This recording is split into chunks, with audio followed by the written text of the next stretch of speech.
You all must have heard I'm a real nerd. People say I'm a fool, but they never got the news that I'm a wild one. Oh yeah, I'm a wild one. You better turn it up, better keep the channel down, cause you're watching Vilemike and his real wild child. Oh yeah, I'm a wild one. You better turn it up, better keep the channel down, cause you're watching Vilemike and his real wild child.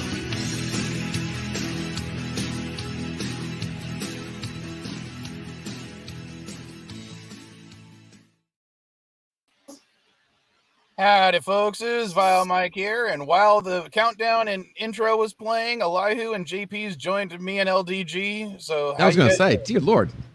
Hey, I was trying to get my Bluetooth hooked up, but it wouldn't register on my computer for some reason. So I had to use my regular headphones. Well, I can't even use my new mic because apparently it's worse when I've got it connected to the laptop, and I don't know why.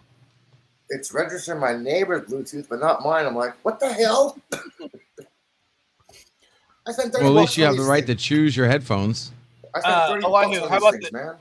Make sure that they didn't connect automatically to something else, because I found out that one of my daughters decided to take my wireless headphones and sync them to her phone. So when I tried to turn them on and connect them back to my phone, I wasn't paying attention, and it said that it connected to her phone, and it started playing her shitty music. Sorry, I shouldn't say shitty music. Her very annoying pop crap that I can't stand by a certain blonde singer that always gets dumped. Oh, Taylor Swift. Yes, she's a huge Taylor Swift fan. At least one of my daughters is. I'm sorry for you. I'm not a Swiftie. She's adopted. What can I say?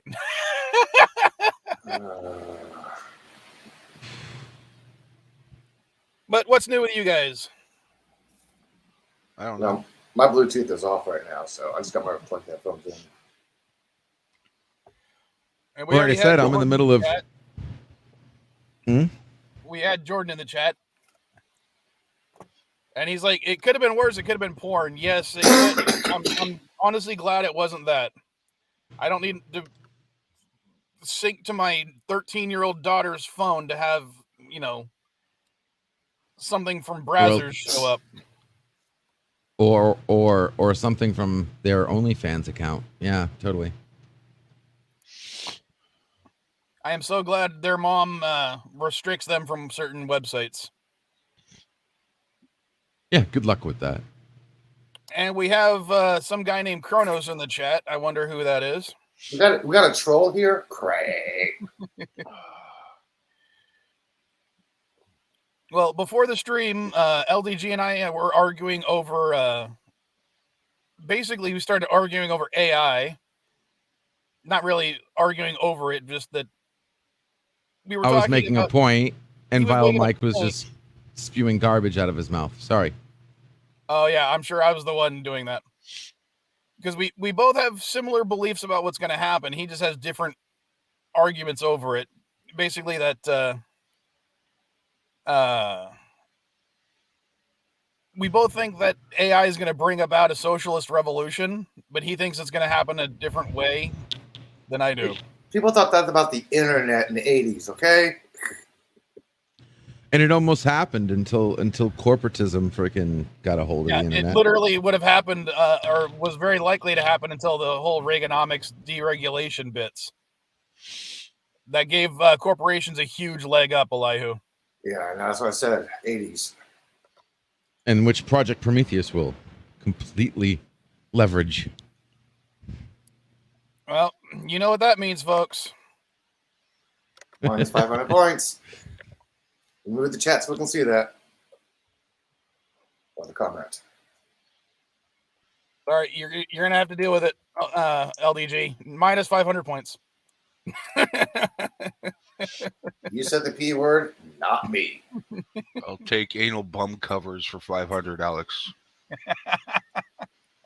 The answer is James Woods' asshole. Or his mouth. I'm sorry. I have a hard time. He says he's not into the word social. Apparently, he doesn't even like ice cream socials. But what we were talking about was basically AI is going to get rid of most people's jobs. In one way or the other, it can do that. It can get my day job. It can get rid of that. Even my business, for the most part, other than one small aspect of my business, and I say small being as a matter of taste, an AI could take over my entire business and run it for me. Yeah, but you'll still be running it though. It'll still be yours. You'll still have a job. You just have technology doing all the work for you. Just like a content creator that uses AI to do content. You still have the content creator. You just have the content creator using AI. The content creator is not going to lose his job. His job is going to skyrocket. Okay. This is reminding me of the South Park bit where all we hear is data good jobs. LDG, I'm going to show you an example of why AI will not work and does not work. Good, because someone else tried doing this and I proved them wrong.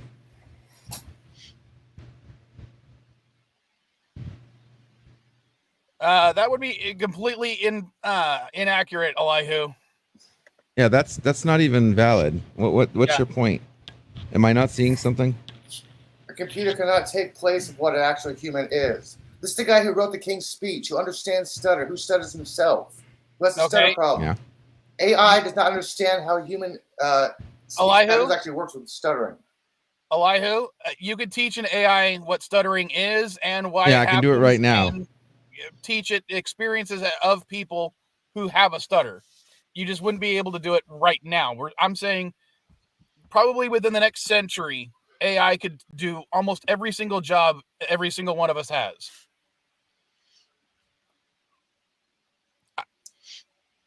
Probably. I can only think of one job that would not be able to be replaced by AI. Okay, so Mr. Smarty Pants, you said AI can't stutter yet. Within seconds, I got this. It's me. I've been thinking about the S-stars. You know, those twinkling little dots we see in the night sky. That's not a stutter. You would have stuttered I mean, they're so far away, yet they seem so close. That's not stuttering. See close enough to T-touch. You H high, all right, so, it's me. Well, damn it, stop. You shut up. H high, shut up. It's me. Oh my God, I can't get it to shut up. Shut up. About the S-star. Alexa. There we go. God, it's still not shutting up. All right, there we go. It's because it's a woman. It can stutter. Now, I mean, obviously there's a disconnect between the AI output and the text-to-speech. 47 Yorktown says, I'm a lobster fisherman. AI can't do my job. Yes, it can. Well, see, it's not AI. See, this is what I'm talking about, guys. It's not AI that's going to replace everybody's jobs. It's technology as a whole. AI is just the ultimate manifestation of computer programming. Like, AI is to computers as your personality is to you. For the last 20 years. AI was an inevitability. It's what unlocks a computer to be able to do, to actually be able to be something. It's not just about having a conversation or some kind of chatbot. You know what I mean? Like, if you had AI hooked up to an augmented reality headset, let's say you wore those new Google glasses that are, light, and they're just like a regular pair of glasses, but they have like an LED overlay, and you had augmented reality connected to AI. I mean, it would literally save your life. Do you know what the difference between AI and human emotion is? In AI, artificial intelligence, they know how to cry, but they don't understand the reason behind the emotion of crying. That's no. AI and human. They don't understand the emotion behind it. Elihu, you could teach emotional maturity to an AI. It would just take time. I'm not talking about maturity. I'm talking about the understanding of the emotion. Humans can understand talking about the choice. He's talking about you can't choose. They're not sentient. AI is not sentience. They're not thinking for themselves. The emotion itself, not the definition. No, there is no not yet. It's not part of the technology. I'm not talking about understanding the definition of the word emotion. I'm talking about understanding the emotion itself. Humans can understand an emotion. It's like the doctor from Voyager. Not everybody understands. Hold on, Elihu. Not everybody understands what an emotion is. You have to experience the emotion and have others tell you that you're experiencing that emotion. All you'd have to do is do the same thing to an AI. Yeah. Exactly. The only way you know what love is by having somebody else tell you what it is, and and say that that's what you're feeling. Yeah, if not, you'll come up with your own words. And how you doing, MB? I'm good. How are you doing? Let's put it this way. When it comes to emotions, you have sometimes about as much luck if you try to explain emotions to a psychopath and the guy explaining the emotions is a sociopath. Yeah, a sociopath would say killing feels good. A regular person says killing does not feel good. So who's teaching the AI? Exactly. Chances are probably either a psychopath or a sociopath. Now, Elihu, I am been diagnosed as partially sociopathic, meaning I cannot handle complex emotions. That means certain things I default to other emotions because I literally cannot handle other emotions, more complex ones. I can't handle. So you're a crazy Vulcan. No, literally, LDG. That's what happens when I get overly emotionally stimulated. My girlfriend called it Vulcan mode. Yeah, I'm right. You're a crazy Vulcan. I shut down and I just stopped feeling everything. Like when my mom or my dad died, I couldn't handle everything, so I just went to pure Vulcan mode and I just did everything that needed to be done. Because no one else see my sociopathic issue stemmed from when I was pissed. I would be like, I could yell, but when it came to me being pissed, I got quiet, and people picked up on that on me. So I'd be like at work and people come up and they'd be like, Sergeant Reed, is everything okay? I'm like, yeah, why? They go, you haven't spoke for almost an hour. When I was quiet, it scared the shit out of people. Still does. And in fact, depending on who's programming the AI, I would say that they could be more emotionally stable than even a human being. I say could be. I say they would be. Oh, in this day and age, AI doesn't have emotion. Yeah, again, it's like the doctor from Voyager. They only simulate it. LDG, we both know that. You don't know the difference between highly programmed, algorithmic responses, heuristic responses, than actual, honest feeling. There is no actual difference. Real. Yeah. Okay, a little bolt of lightning, and we get Johnny 5.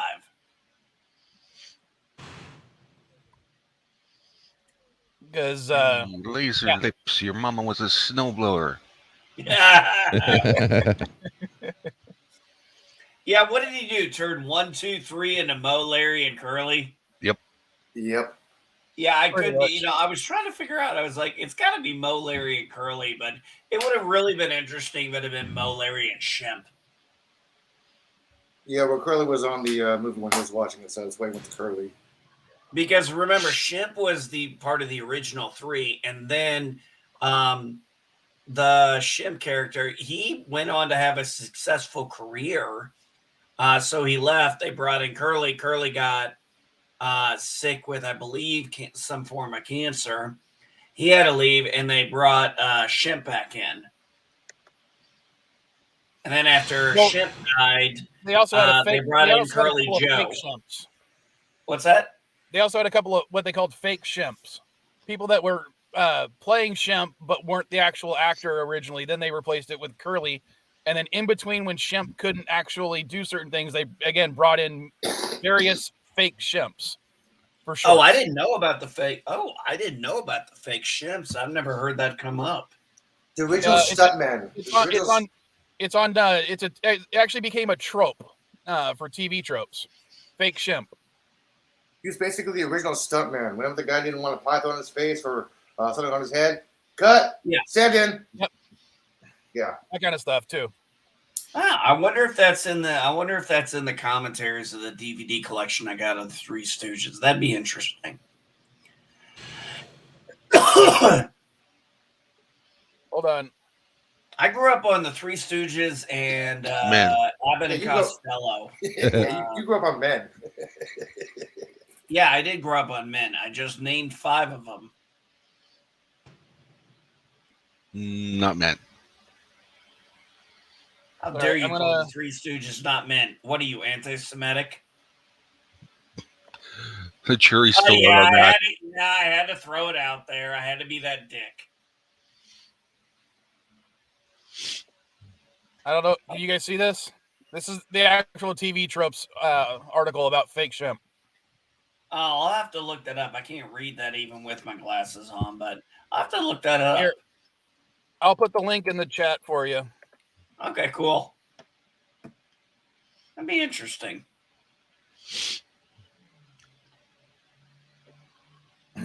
Really? Did we need 3 links? Well, it's because it shows up. We were talking about the chat on StreamYards. That's because it's posting one to the YouTube page, one to the Twitch, and one to the Facebook. Yeah, you can't tell the difference dirty. between the icons. You uncultured swine. Yeah, you see if I bring it up on the thing, on the YouTube, or at least on the video, that one of them has an icon for YouTube, one of them has an icon for Facebook, and one of them has an icon for Twitch. Mm-hmm. And that way, if someone's on the YouTube page and they're bringing up and I bring up their comment, it'll say where it's from. Who's on first? I don't know. Second. No, he's up third. I don't know. Third base. Third base. I don't know as a shortstop. No, I don't give a darn as the shortstop.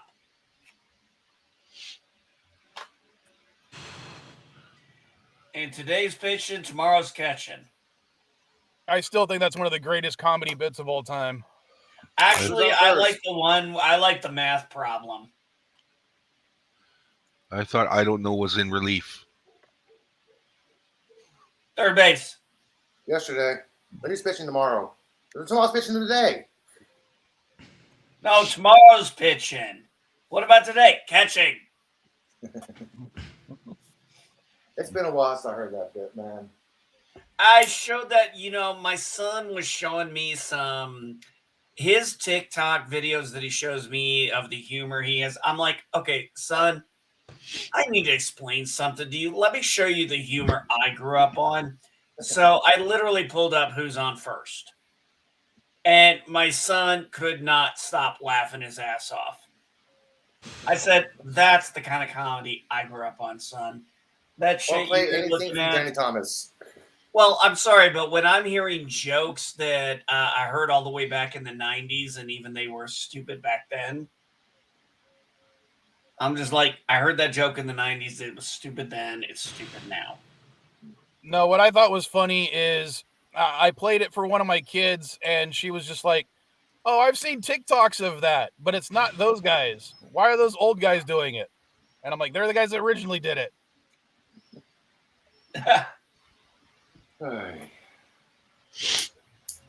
Yeah. But just to go back to the AI conversation, I literally would like to know from you guys, is there a single job, because I only know of one, that would not be able to be performed by an AI or at least an AI-controlled robotic thing? Fluffer. Healthcare. Dude, the People are fleshlight. not going to want to.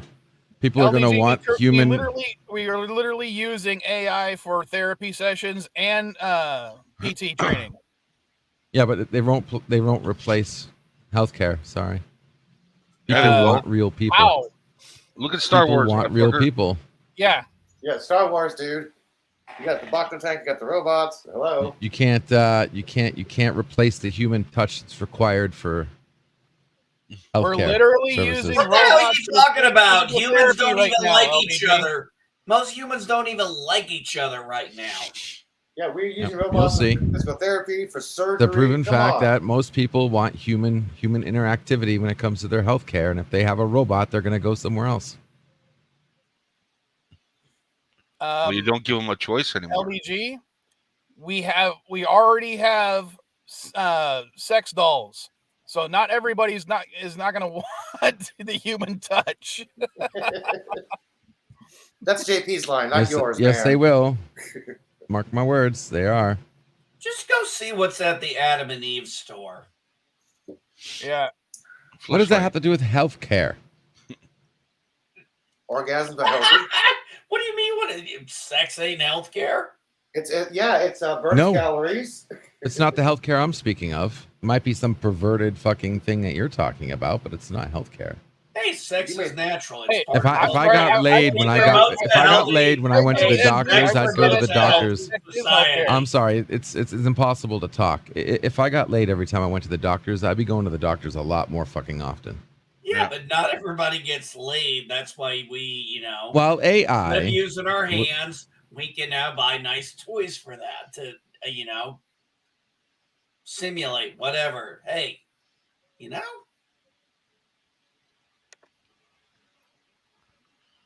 And Healthcare professionals. While AI will help with diagnostics and data management, it cannot replace the human touch required in healthcare. We will always need doctors, nurses, and therapists.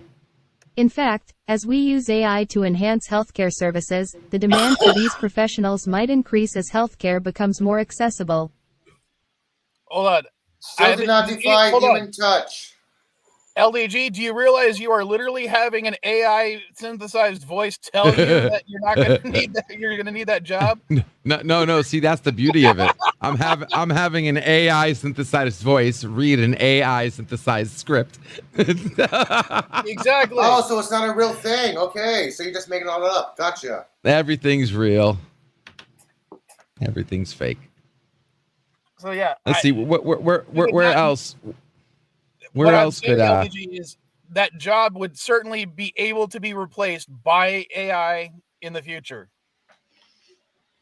Let's see here. Let's see what else. All of them will be want the human touch, but I'm saying that just because some people would want it doesn't mean it would be required for the job. Law enforcement, law officers, police officers. Here we go. Here's another one. one. Law enforcement, dude? Can that be replaced by an AI?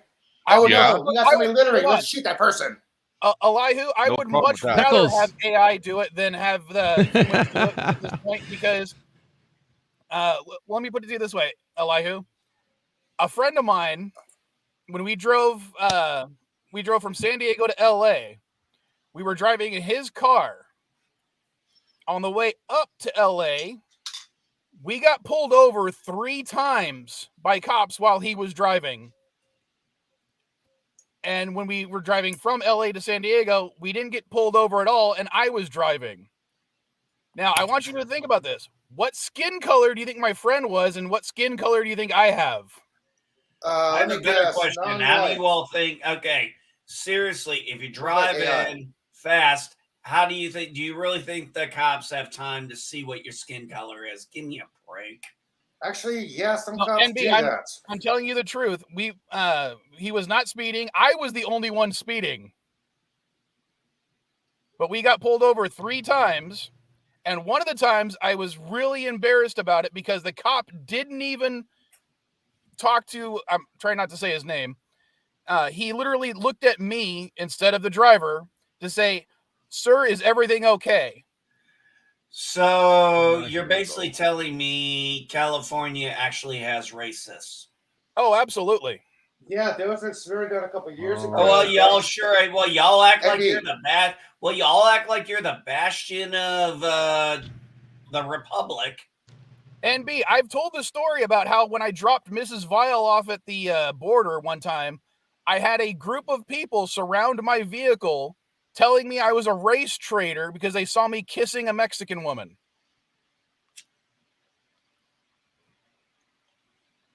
Jesus Christ. Why do you guys even live there? Well, let me put it this way, NB. What color hat do you think these people were wearing, and what do you think they were? They were all holding signs. What do you think their signs said? I don't know, and I don't care. It's not like I'm going to support it. But I'm just saying. You think I'm going to support?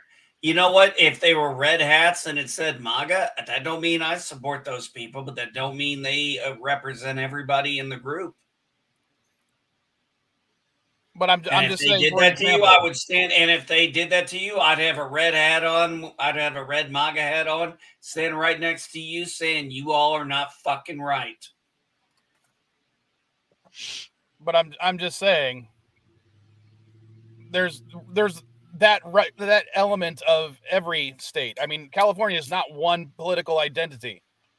No, I know that. I know that. Unfortunately, well, take a look at Illinois.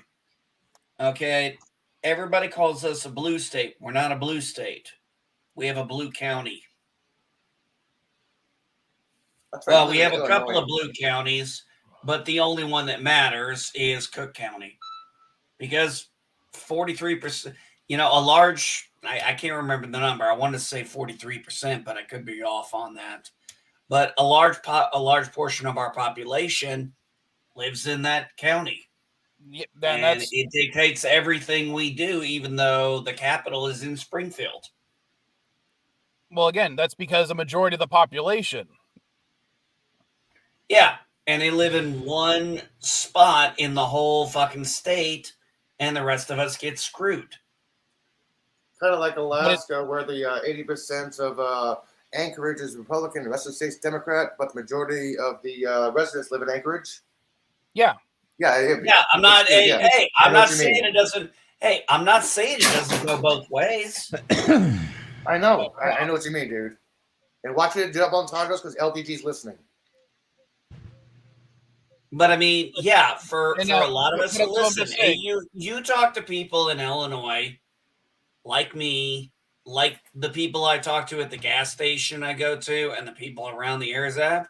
Let me tell you something. We hate Chicago. I mean, they actually put it on a ballot last year to try and vote to make it its own state, just to get rid of it. That's how much we hate it. You know what's funny, NB, is you're talking about that Chicago the same way a friend of mine who lives in Alabama talks about Atlanta. Well, I am going to say this about Atlanta. Atlanta has had the longest history of... I'm sorry, not Alabama, Georgia. I don't know why I said Alabama. Yeah. Atlanta, Georgia has had Democrat mayors since the late 1800s, and there's never been a Republican since. I know, I looked it up one time. Chicago has not had a Democrat mayor since the 1930s. Hold on, NB. To be fair, the Democratic Party of the 1800s was not the Democratic Party that exists today. I didn't say it was. So I just want to make that clear, but it is the Democratic Party. Because we all know that the Democratic Party was the racist one 100 years ago. Yeah. Well, at this point, 120 years ago. Yeah, but you cannot sit here and say that the Republicans are all racist now. The only thing we're not even fighting racism. The only thing conservatives and Republicans are now fighting right now, really the big one on the table, is we have this issue with the transgenders, I'll put it this way: we're having issues with anybody outside of the LGB. The rest of the alphabet, we're LGB. Now, you can agree with it. You can disagree with it. I know me, you, and Elihu, we had a huge fight about that a while back. That's why I wasn't around. I don't want to have that fight again. I'd rather us just accept the fact that there's an issue. Just to roll this around again, this is why I would rather have nonpartisan AI controlling the police forces. I can't say that is an unreasonable idea. because I actually thought about joining the St. Louis PD after I got out of the Marine Corps before I joined the Air Force, and I realized. I'll give you guys an example. I was recently pulled over, and I got a ticket. I got a fix-it ticket because someone stole my registration sticker again. Now, I showed the police officer because I didn't know my registration sticker had been stolen. I mean, how often do you actually look at your license plate to know that it says 2023 or 2024? So I got pulled over, and I show the guy, here's my registration, here's my insurance, here's my license. And he goes, yeah, but it's been a slow night, so I'm still writing you a ticket. Because he literally had to keep his quota up. Now, an AI shouldn't need to worry about quotas. They should be worried about just fulfilling the law. Now, not if they say the law is a quota. Hey, Vilemike, I'll tell you this. One of the things I thought was, I saw on TikTok, I saw that he goes, if the cops pull you over and the crime is a ticket, it's just so they can make money. I was like, yeah, that about sums it up. And unless you're doing something incredibly stupid or dangerous. Yeah, but how often do really people... But how bullshit, bullshit. There was a couple weeks ago, there was a sideshow, and a cop was sitting there watching the whole entire damn thing, not doing shit. No, I don't believe that argument. Cops are not required to put their lives in danger, which is something that I think is ridiculous. Never call for backup. Never call for any other officer. Just sat there and watch the whole thing. No, it should be unnecessarily in danger. You don't go by yourself without backup into a situation where it's obvious you need backup. Plus, if we're talking about AIs being in control, it's a lot easier to train an AI to have multiple techniques of de-escalation versus a human being. Yeah, but it all depends if whoever's making the AI actually does that. Like, AI is corruptible. I didn't say it wasn't. That's the huge fact you guys are not getting. So are humans. Yeah. Set up a Faraday cage around it. That way you have to directly interact with it to do updates.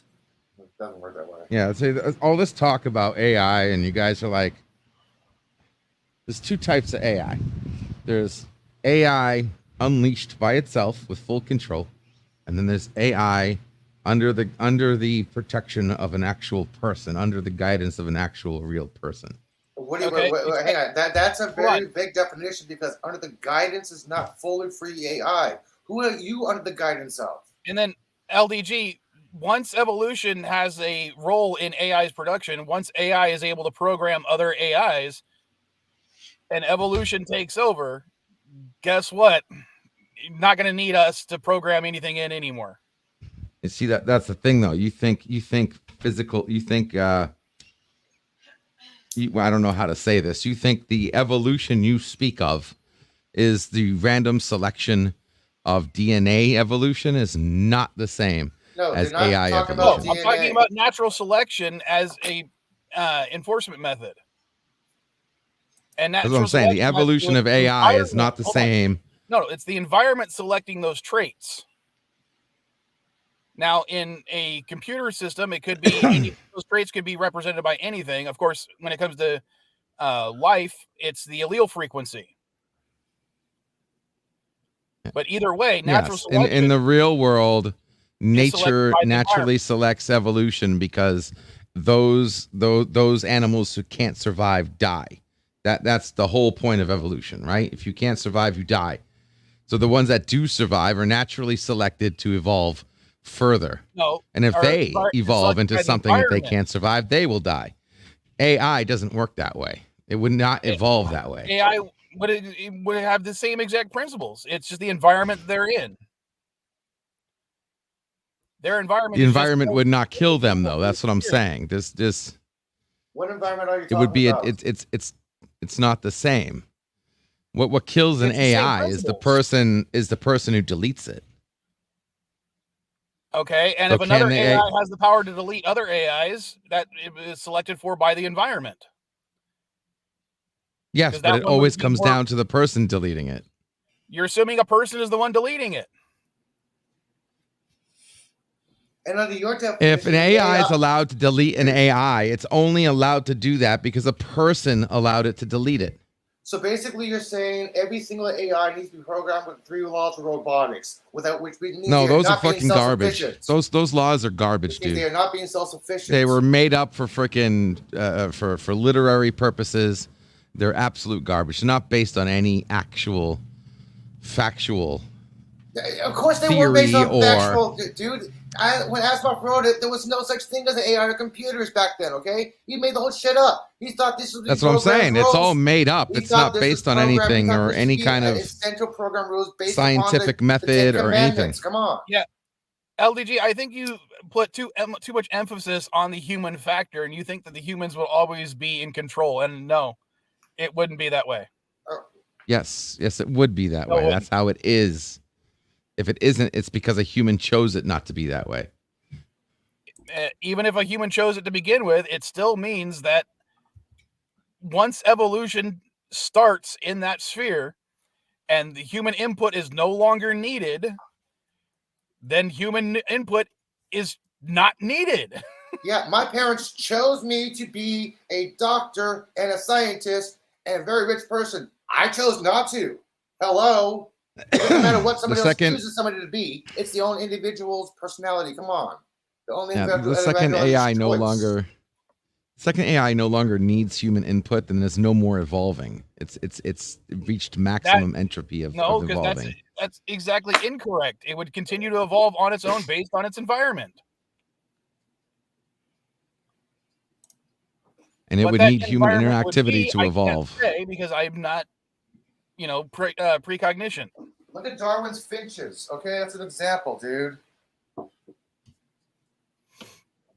Again, we're not talking about actually having a rogue AI do its own thing. Okay, that is not the case here. That's not going to happen. In any single AI, every single one is behind humans. There's not one rogue AI out there. I didn't say rogue. Jesse, nor will they be. I can't stand this, dude. Help me. I need alcohol. I completely disagree. Kronos, watch the Kinder Egg videos. You'll know what I'm talking about. That's all I'm going to say. You know what? I'm ready to mute myself, go up to the gas station, grab a couple of beers. And hopefully maybe LDG will have that stick out of his ass this one Sunday. Yeah, that's what I'm saying. I need a beer, man. Come on. Don't let me down. Oh, God. I'm going to mute. I'm going to go get some beer. I'll be back.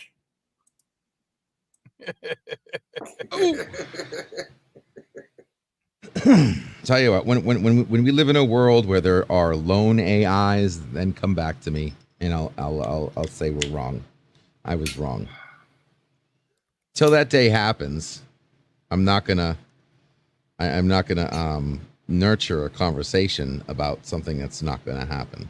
He still has never admitted wrong about being WandaVision. Yeah, well. I mean, you would literally have to load an AI into like a satellite and send it out into the voids of space and see what happens 100 years later. Absolutely not. And just as long as we have dependent on the machinery that houses its basic functions, just as we are dependent on our machinery to house our basic functions. Mm-hmm. Mm-hmm.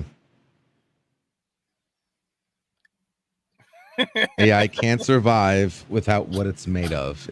Like I was saying, you're not gonna have people stop drawing trees because AI can draw a tree.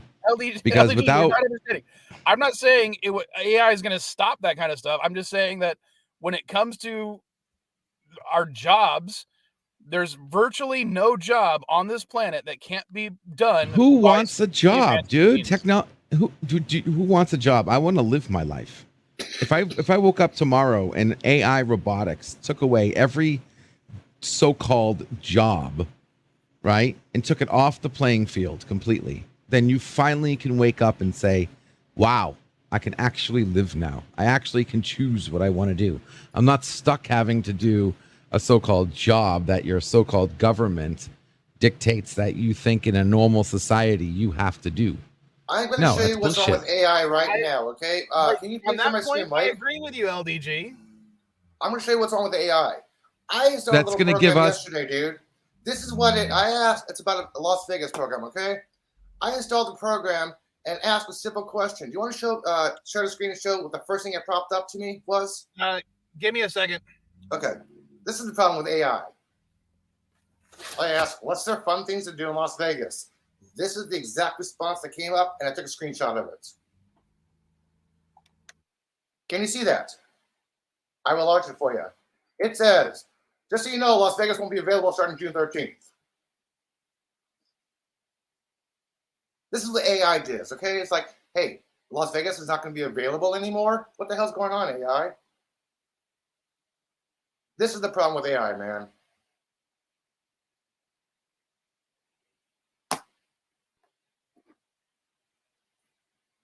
So how do you fix that, LDG? 1 second.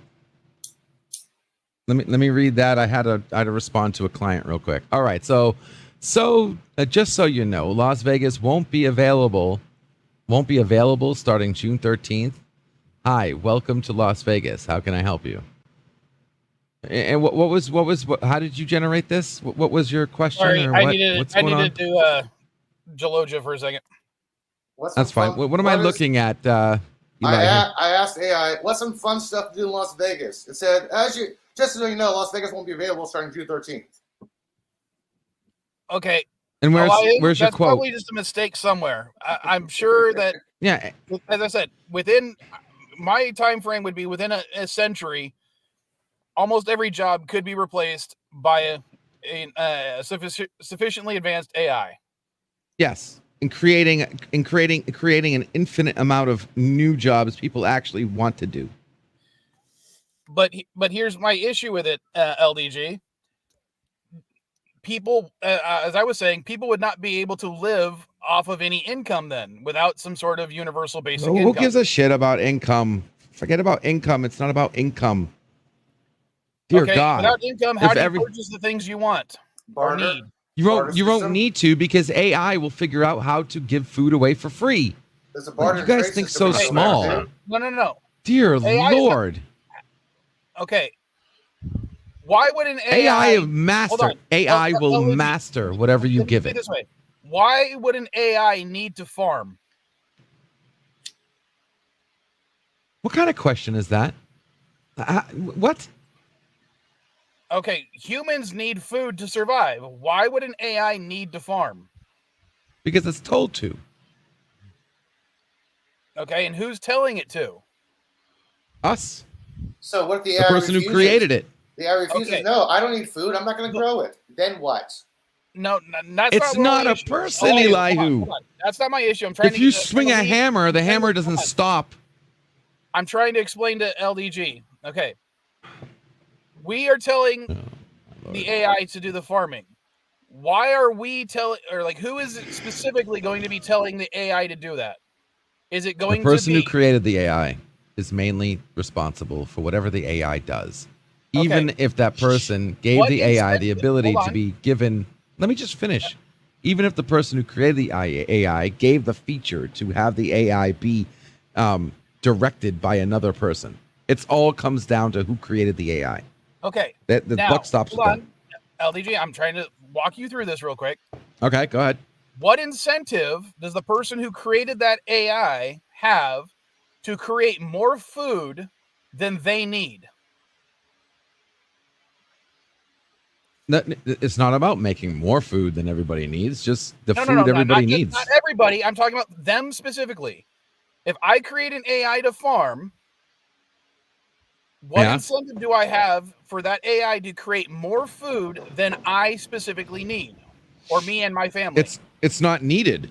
That's what I'm saying. Like you're not even thinking big enough. If you could do it, then I can do it. And if everybody had an AI that gives them the amount of food they need, then you don't need more food. Hang on a second, guys. LDG, hold on. Can I own all the farmland. Mike, you're making it too complicated for him. Okay, LDG, LDG. I'm going to program this AI to make 1,000 barrels of corn. That's all I ever need, okay? But I decided to program this AI to make 5,000 barrels of corn. What's to stop the AI from making more corn than I actually need? No. Eli, you're taking it a different direction than I'm trying to. Okay. LDG. Right now, I own all the farmland. Okay. Okay. You are not able to get any land to grow your own farm, to grow your own food. Okay. I own it all. I create the AI to create enough food for me. What happens to you? I get my own AI to create my own food on my own land. But you have no land. I'm telling you right now. I have a house. What do you mean I don't have land? I have land. I live somewhere. In this thought experiment, you have no land. So what are we talking, like some kind of post-apocalyptic society where Elon Musk owns every piece of fucking through this? Yeah, but I'm trying to understand what your concept is. That's not what reality is. People own land. He's trying to give you a hypothetical situation. You don't. You have a house, but the land is not yours. Okay, just like that. You're living above the land. I'll do it on my second floor. I'll do it on the second floor of my house. You don't need to actually have land to grow food. You know that, right? You can literally be in a room and grow food in a room. Right now, according to I'm not even going to try to pronounce that. They say that it takes at least half an acre of land to produce enough vegetables and fruits to meet up with the daily calories required for one person to feed them for a year. How much land do you actually own, LDG? Do you own half an acre?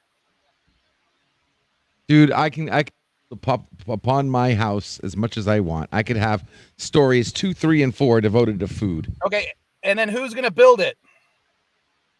The people I pay or the AI. How are you going to pay them without an income? Or I'll have the AI build it then. Your thought experiment is too broad, dude. Okay, currently you would pay people to do it. I have an AI that makes money. Shack 5x5. That was your house. How are you going to grow food then, huh? What materials is the AI going to use to do that building? And how's it going to gather? It'll find out. It'll solve the problem. It'll tell me what it needs and how to get it, and it'll do it all. Like, you underestimate AI, dude. No, I'm not underestimating. I'm underestimating you. It will figure out. It'll answer all the questions you're trying to shoot at me. AI will fix it. Okay, so how does the AI acquire the materials to build your now much needed second story, third story, fourth story place?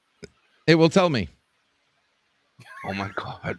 Whatever the situation is, I can't give you an answer when I can't give you an answer when every time I answer, you're gonna change the fucking equation and say that you don't have any land. You're by yourself. You're changing the variables as I'm trying to answer. So how can I give you an answer? The only real answer is AI will tell me, because that's exactly what would happen. Hey AI, I need to build some food. How are we gonna do that? And it'll detail plan everything depending on the current situation of reality of your fucking thought experiment. As I said, we still need that capitalist base in order to accomplish all those goals. No, you don't. No, you don't. Yes, you do. No, you don't. Fuck capitalism. What if somebody creates an AI and has the building to be able to give free building materials to everybody? What's the incentive to give something away for free? To live? I don't need other people to live for me to live. If everybody dies, you die. Yes, you do. No, I don't. Yeah, you do. If everyone dies, you die. Okay? So there's incentive to help everybody, because if everybody goes, you're next. Because no. Yes. You might be a social species, but what I'm saying is Hola, Mrs. Cardenas. My life is not contingent on LDG surviving till tomorrow. Mike, you're right now it isn't. Mike, you're falling behind. There you go. Right now it isn't. Good and husband. Everybody say hi to Mrs. Vile in the chat. But you got to remember, though, I'm everybody. So if I go, yeah, you're going next. No, it's not if I go, you're going next. It's you're going before me. Yeah. And I'll make sure of that. Yeah. Yeah, when you Let's face it, go, LBG, I'm going to go the other way. Florida. Odds are you're not going to live longer than me. I never met anybody who actually came up with an argument that says, what's the importance of being a humanitarian? But what I'm saying, LDG, is you cannot people are going to be required to have a universal basic income once AI is able to take over all jobs. No, money will have to be replaced with something else. That's another answer. Money will not be replaced because it is a medium of transference. It's already been replaced multiple times. No, it hasn't. Money has not been Yes, replaced. at first it was trade. At first it was trade. Then it was precious metals. Now it's dollar bills. Hold on, LDG. It was shells before. Yeah, I haven't gone anywhere. I'm here. What's up? As a medium of exchange, and Roxolid's in the chat, so everyone say hi to Roxy.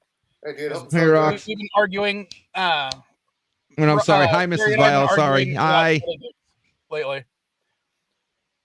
Yeah, you're talking about money's been replaced, but as a medium of exchange, the concept of money has not changed in over 4,000 years. The concept of money is not money. The concept of yes, so it can turn into credits. Either way, you're still going to need a medium of exchange for goods. Yes, but you don't need to have a medium of exchange based on only obtaining that medium exchange by doing a job. But you are doing.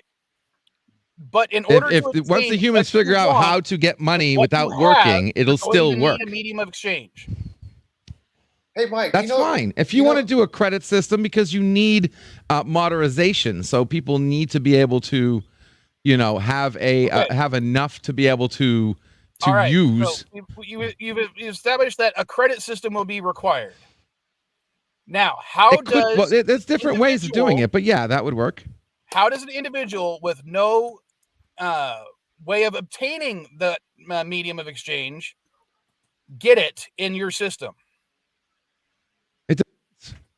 There's ways of doing it. How? You see, this is what I'm talking about, Mr. Instant Gratification, looking for, the instant answer to answer all. It doesn't work that way, dude. As I said, my answer is in order to get past the equal sign, you have to set up the variables in order for people to purchase stuff. Yes, you want the you want the formula. You want the formula that's set on a dynamic base. It depends on what is going on, the actual variables in place. Like a website. How can a website give something away for free and make millions of dollars? They're doing it. They're giving away free services and making millions of dollars. There's your answer right there. So let's just apply that same thinking to human freaking income. We're not advertisers. Yeah, that's how they're making their money, dude. There's other ways too. It's not just that. That's just one way. That's just one way. I'm going to give you an example. During my day job, one of my jobs is to pack out magazines. Every week, I literally throw into the trash thousands of dollars. I probably throw away between $10,000 and $20,000 worth of magazines every week into the trash.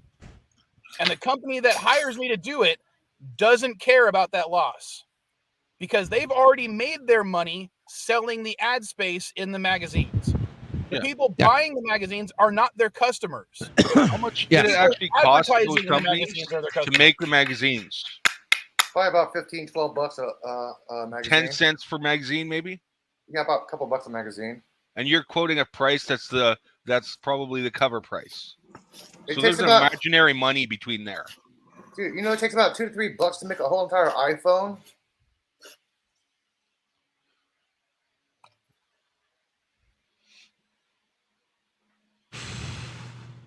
And why would you put a Wikipedia link in here, dude?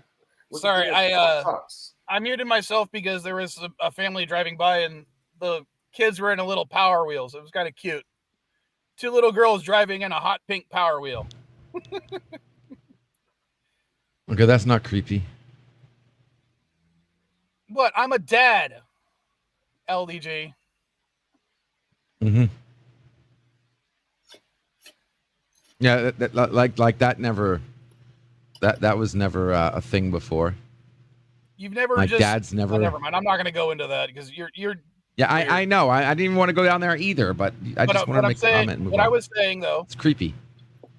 For me to if I want to say get a hamburger under that system, I'm going to need that medium of exchange to get that hamburger, whether it's that hamburger is created by a person or an AI.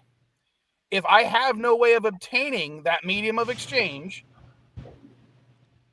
a basic income is what is required. Yes, and under Prometheus, your basic income will be generated by your analytics, by your metadata. Metadata has value. You can sell it for credits, and it doesn't require you to do anything other than what you're already doing now. And what's back in those credits? I would also argue that money, it's like the stock market. That information is only worth as much as people are willing to pay for it. Yeah, like exactly, and people are willing to pay a lot for it. And if people stop, they're already paying millions and millions of dollars for it. Hold on, and LDG, if the system no longer requires that information to be purchased, but you're just saying words, dude. Companies are more reliant on that data now than ever. Matter of fact, they've changed their entire business model to depend on that data. We're going more and more dependent on that data than less and less. Yeah, I stand by my except for the fact that they aren't going to be required to have that data at all times. What the fuck does that have to do with anything? Oh, if they no longer need your data, why would they pay for it? They will always need your data. And here's the beauty part of it. No. The older your data gets, the more valuable it gets. I would disagree. Yes, because companies will pay more money for a history of data than just current data. Because all of it's done on a time scale, looking at past information compared to new information, meaning old information becomes more valuable than just just current information. Yeah, to repeat, you're just saying words, LDG. Dude, I'm telling you, like, your data is no different than the stock market, okay? A universal metadata market would fluctuate. Yes, I'll give you that. It'll fluctuate. More money. Yes, and certain information will be worth more money or credits.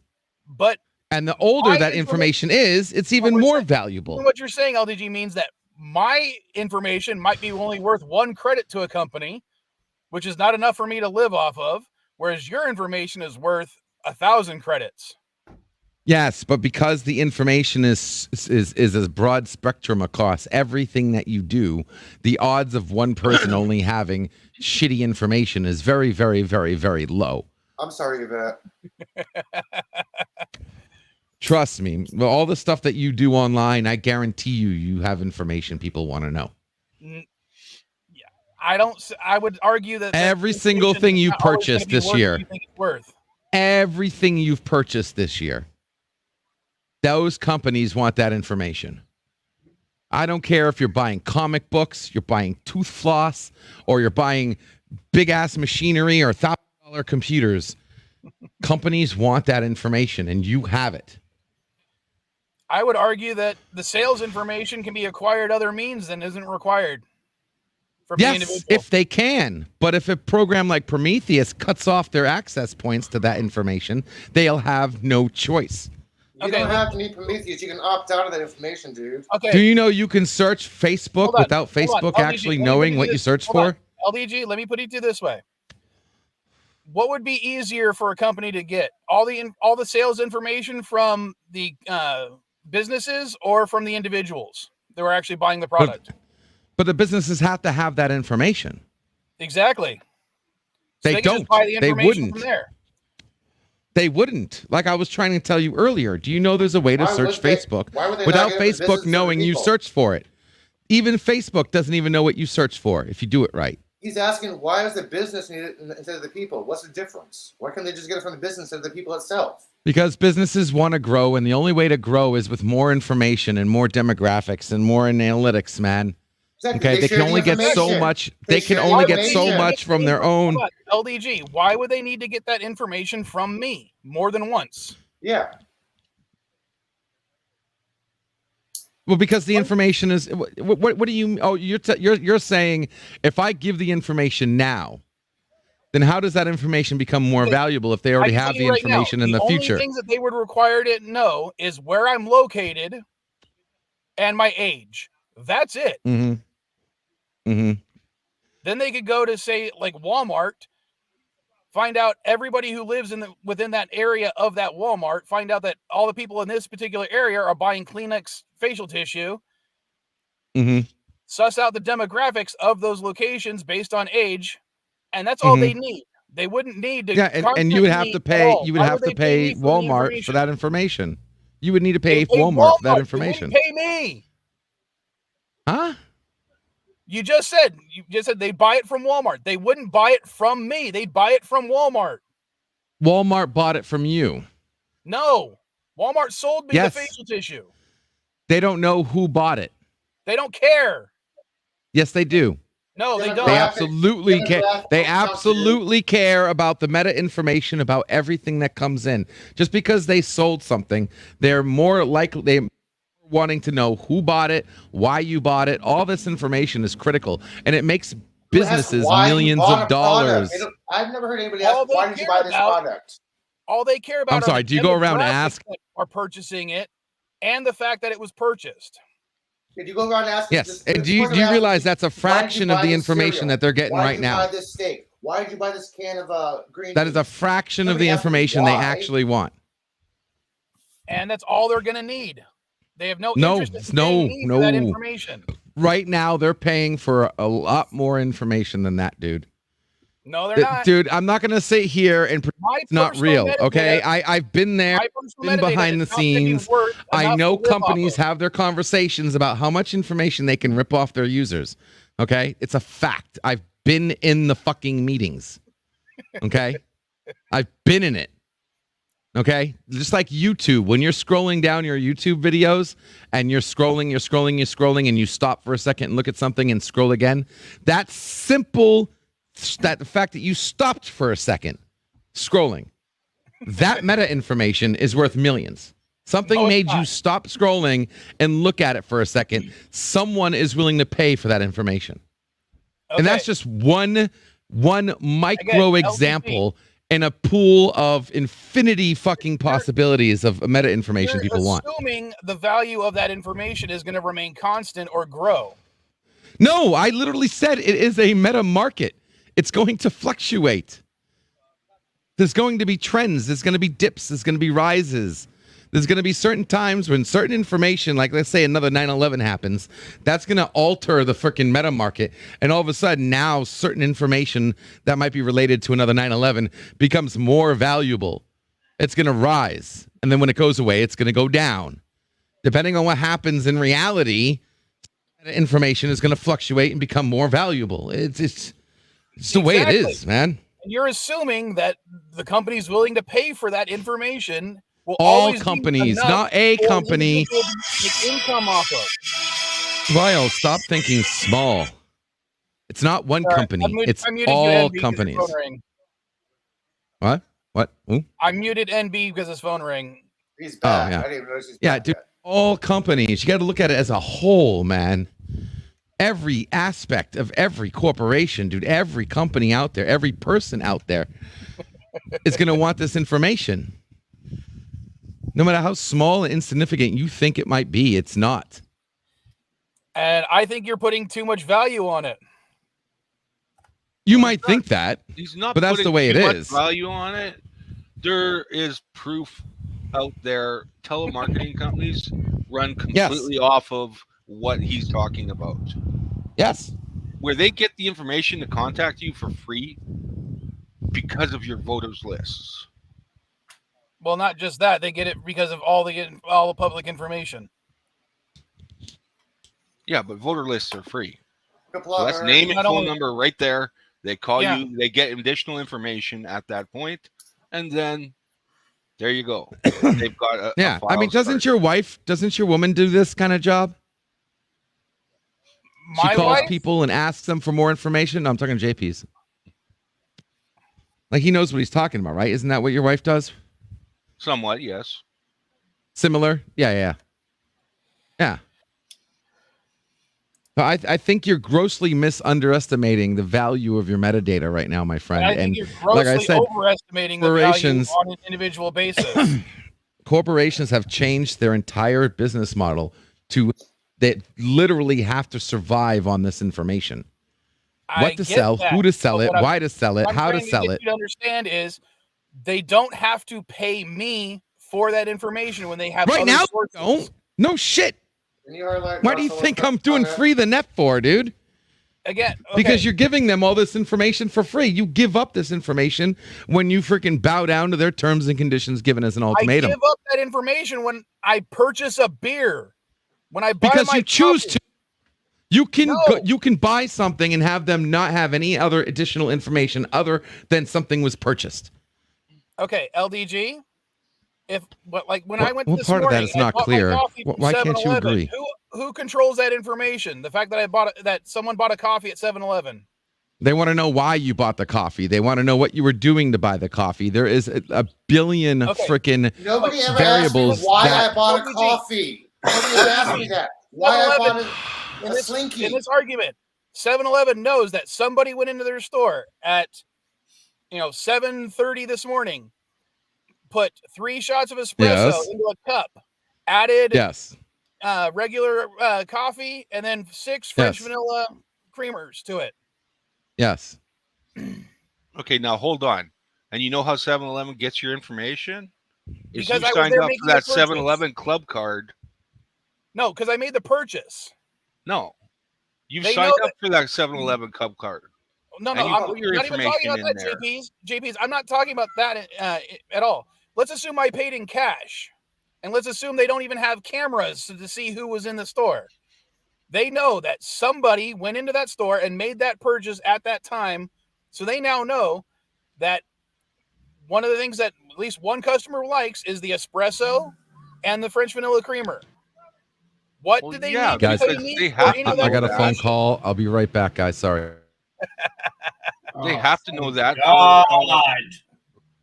for the control of their what's it called?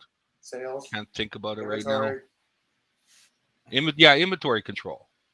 Yeah, whenever a store basically look, at the end of the day, a store sells, and they look like, okay, what are we selling most of? What do we need to order of? This is what they do with the inventory. Has anybody seen that movie with Michael Keaton, the founder? And the projections go off of last year's stick. I saw sales. Most of it, but I didn't finish it only because, in all honesty, I can't stand Ray Kroc as a human being. Oh, I could give a shit less. I mean, hey, you can't knock what he did, but what I'm saying is, look what the McDonald's brothers did. What was their names? Dick and what was the other guy's name? But anyway, they they had they came out thinking, okay, do we really need these waitresses? No, we don't need them. They're costing us too much money. It's taking too long. They came up with a system, but really what they came up with, it was a genius, is like they came up with, hey, what the fuck are we selling the most of? And they looked at their sheets and said, hey, this is what's selling. This isn't what's selling. So they stripped it down to a bare bones. If you've ever watched Kitchen Nightmares or things like that, that's something Chef Ramsay will do. And he'll be like, okay, you got too much on this fucking menu. I have a question, guys. What I'm getting at is LDG seems to think that a company is going to want to pay for my individual information when they could easily obtain that information in bulk from other companies on a much grander scale. There would be no need to pay me for that metadata without some sort of massive regulations put into effect. And I don't see those regulations ever being put into an effect because, who controls our government? The corporations. It could be worse, man. Could be Mexico. Their government's controlled by the drug cartels. I would somewhat disagree with that, but the because I know cartels Mr. control Vile will water, argue it. not the government. It's water they control. Okay. Yeah, Rock Solid's completely correct with that last statement. Which one? This one? Yeah. Yep. I worked for a is, big shoe company in the early 2000s, and they recently rolled out like a POS system at that time where we were told to refuse sale if they were trying to pay in cash or if they refused to give us their information. So based on what I said, okay, we know corporations run America. I believe the drug cartels run the majority of Mexico. Who the fuck runs Canada? The Hockey League?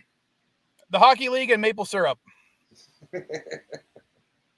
Big Maple's really powerful up there. Hell, they put it on their flag. You don't get it, though. HA runs the fucking maple syrup trade in Quebec and Ontario. Yeah, and the big pasta cartels run Italy.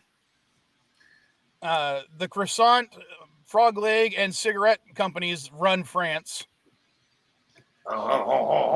And I'm sure Yvette will tell us that the entire UK is dominated by the food companies that don't know how to flavor their food. Actually, there's this guy we were watching this guy on TikTok. I'm Josh from England, and him and his friend went on a 3-week American tour, and they went through the American South.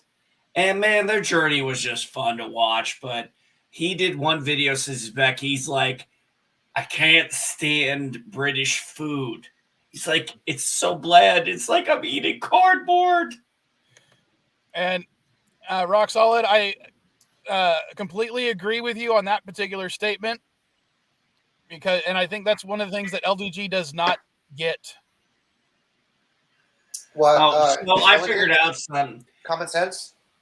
So I figured out a few things. I've been watching some funny videos about why nobody can invade America.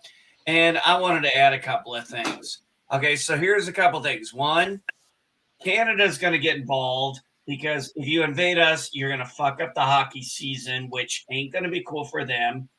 And you're going to probably start in like California, which is going to piss off the drug cartels in Mexico because you're fucking with their trade. The gangs are going to get mad at you. Trust me, the American government is going to make some deals with them that you're not going to know about. Be like, you know what? You want to get that stuff across the border. The way I would put it to you this way is, for the vast majority of the North American continent, we have 2 large oceans on either side. Between the 3 countries. Oh wait, I can't hear anything. Mexico, there we go. We easily have more of a military than the rest of the world combined. And yeah, invading the North American continent would be a fool's errand, unless you could do a first strike somehow that NORAD wouldn't be able to get. And remember, NORAD includes Mexico and Canada. Yes. That's what I'm saying. You'd have to pull a strike that would hit all 3 because, let's be honest, we're all kind of like, we all give each other shit, but we all kind of treat each other like the redheaded stepchild. We all know we need all 3 of us. Pretty much. Actually, Russia invading, or anybody invading Alaska would be the perfect key, because then you have key points from the Middle East, from Asia and the Middle East, Russia area for support, and also you have a strategic area to attack Canada and America. Once you got Canada or America, you can get the rest of the continent. So I would go for Alaska first. That's how you play Risk. Come on. Yeah, but here's the thing. Exactly, Yvette. Yeah, and also, Elihu, Alaska has one defining feature that would make it very hard to invade from. Not in a game of Risk. It's fucking cold. Yeah, I know. And it's fucking big. It is. And a lot of those people have been there for generations, and they have guns. They have snowmobiles. It That's the doesn't other mean thing. So anything. even if you get into the Midwest, you're just coming up against a bunch of either crazy meth heads or crazy rednecks with too much time on their hands. Yeah, I remember the movie Red Dawn. Hey, man, that was a cautionary tale for Russia. I know, but I hate it. Unless you saw the sequel, and it's a cautionary tale for North Korea. Yeah, yeah, because it was supposed to be shut. No, they pushed out it was supposed to be China, but they didn't want to lose the Chinese markets. No. Oh yeah, look how well that was better. Yvette and Roxy have it. No one wants to invade. We're destroying ourselves. Yeah, we're doing a good job. Oh, yeah, that's the thing. I figured out why America is so divided. It's really fucking simple. Mississippi River. And social media. Everybody's in everybody's business. California wants to bitch about what Texas is doing. New York wants to bitch about Florida. Florida wants to bitch about New York. Everybody wants to bitch about the coasts that are in the middle. Everybody on the coast want to bitch about all of us not on the coast. God damn, man. 24-hour news, social media. We got in everybody's fucking business. The only thing that should separate America is the Mississippi River. Come on. Ha ha. Don't talk about my mother water there.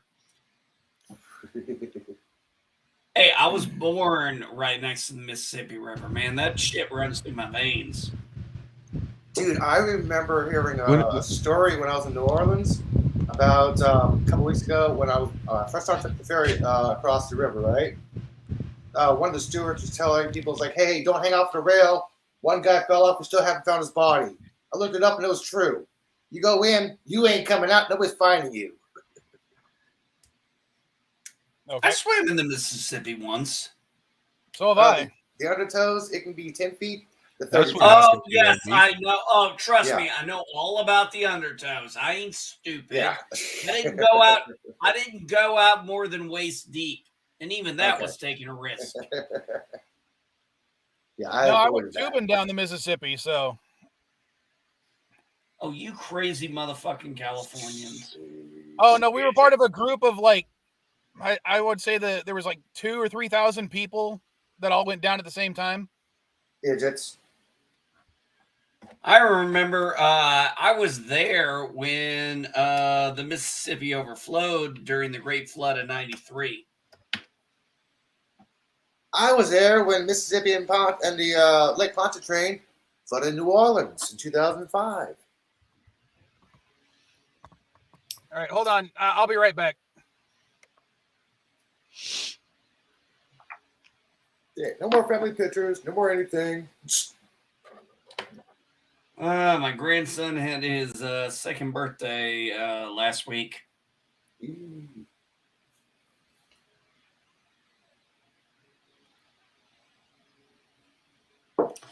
Oh, sorry I didn't answer your DM. Yeah, I didn't bother watching it. I'm like, it's just another launch to the ISS, dude. Sorry, I didn't get a chance to respond back to your message.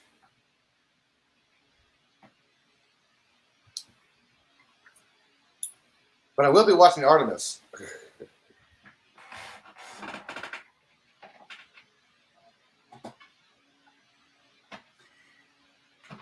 Of course, it's not. So really... I remember Bud Light had Real Men of Genius. Now I swear to God, they need to come. They've now created their own new slogan: Bud Light, fucking with rednecks. All right, sorry, I'm back. That's kind of funny. That is kind of funny. Okay, that's it. Sorry, hey, Vilemike, I remember when Bud Light had Real Men of Genius. Now they've adopted Bud Light presents fucking with rednecks. Pretty much. Dude, you need to tweet that, man. That's funny. Tweet that and I'll retweet it, man. That's funny. That dude. I'll try to remember it. Yeah. I'll try to remember that. Speaking of Twitter, NB, did you get my messages on Twitter about your Stargate stuff? Yeah, I just I've been busy doing other things. Since I had changed my meds, this was my first week I've really been like feeling alive. And so my wife and I've been going out doing various different things. But I did get I'll send you pictures of each one of them. And I'll get them to you probably next week. I mean, I'm not in any big rush. All right, and you did when you did you see the link? Because I was trying to show you that even the whole collection is not. No one's going to pay more than $50 for the whole thing. Oh, I was going to. I was going to go 40 for SG1 and 20 for then it should sell easily. Yeah, no. I mean, I'm not looking to make like stupid money. I'm just like, I paid $100 for what I got. I just figured it'd be nice to, recuperate a little bit of it. No big deal. Yeah, but yeah, I'm not looking to make a big profit. One of the reasons I haven't put the individual seasons of Star Trek Next Generation that I have on DVD is primarily because the individual seasons only go for like $10, and the whole thing I'll get at least 50 for, and that's for 7 seasons. Yeah, well, I mean, that's one season. That's actually that is actually one of the next things I want to do. I've got the Blu-ray edition of TOS. I want the Blu-ray edition of TNG. The more crisp, cleaned up one. I've seen I want that bad. And I'm going to pay the money for it this year. It's just, after that, I want to sell the other ones. If not, I have no problem donating my stuff to the local library. The only problem with that is, depending on your area, the library might end up just giving it to, if they have the same system they have here in San Diego, which I don't know if, I don't even know if outside of San Diego they have the same thing. Most of our city and county libraries have a used bookstore type thing where they sell stuff that raises money for the library. I've never heard of anything like that in any state I've been in. I never even heard of that in California, but it's something we have in San Diego. In fact, when I was in NorCal, that's what I was going to say. I was in NorCal up near Sacramento area, the Yuba City area. They're called Friends of Insert Library here. And they just sell all the stuff that the library no longer wants to basically have in circulation. They do that here. I got hundreds of VHS tapes off of them when they just got rid of all their VHS tapes. They do that here every once in a while. It's like $1 books, softbacks, $3 to $5 for hardcovers. Yeah, I love it.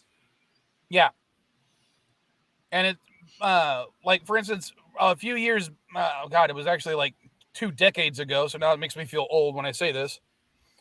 I once donated about 2,000 books to the Lakeside Library, mostly Star Wars, Star Trek, and sci-fi in general. Yeah. Mostly because I was moving out of that area and I needed to get rid of them. And for like a solid 2 or 3 weeks, they had all my books on their bookshelf for sci-fi.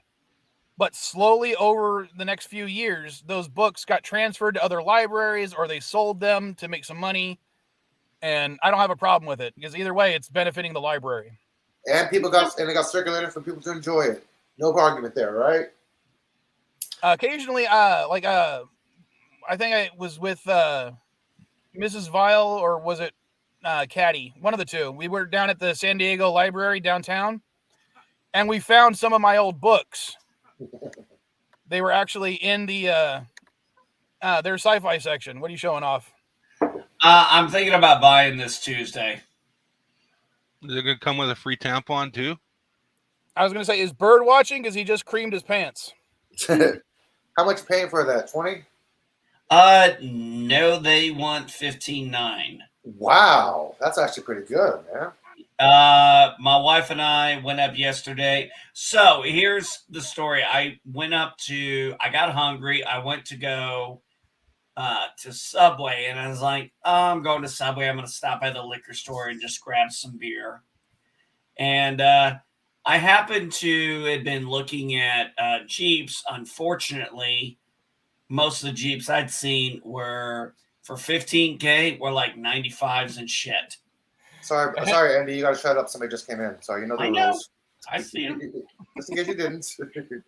Hello world, it's Berto Pray 5, Cuppa. Don't pay over 10,000 for that.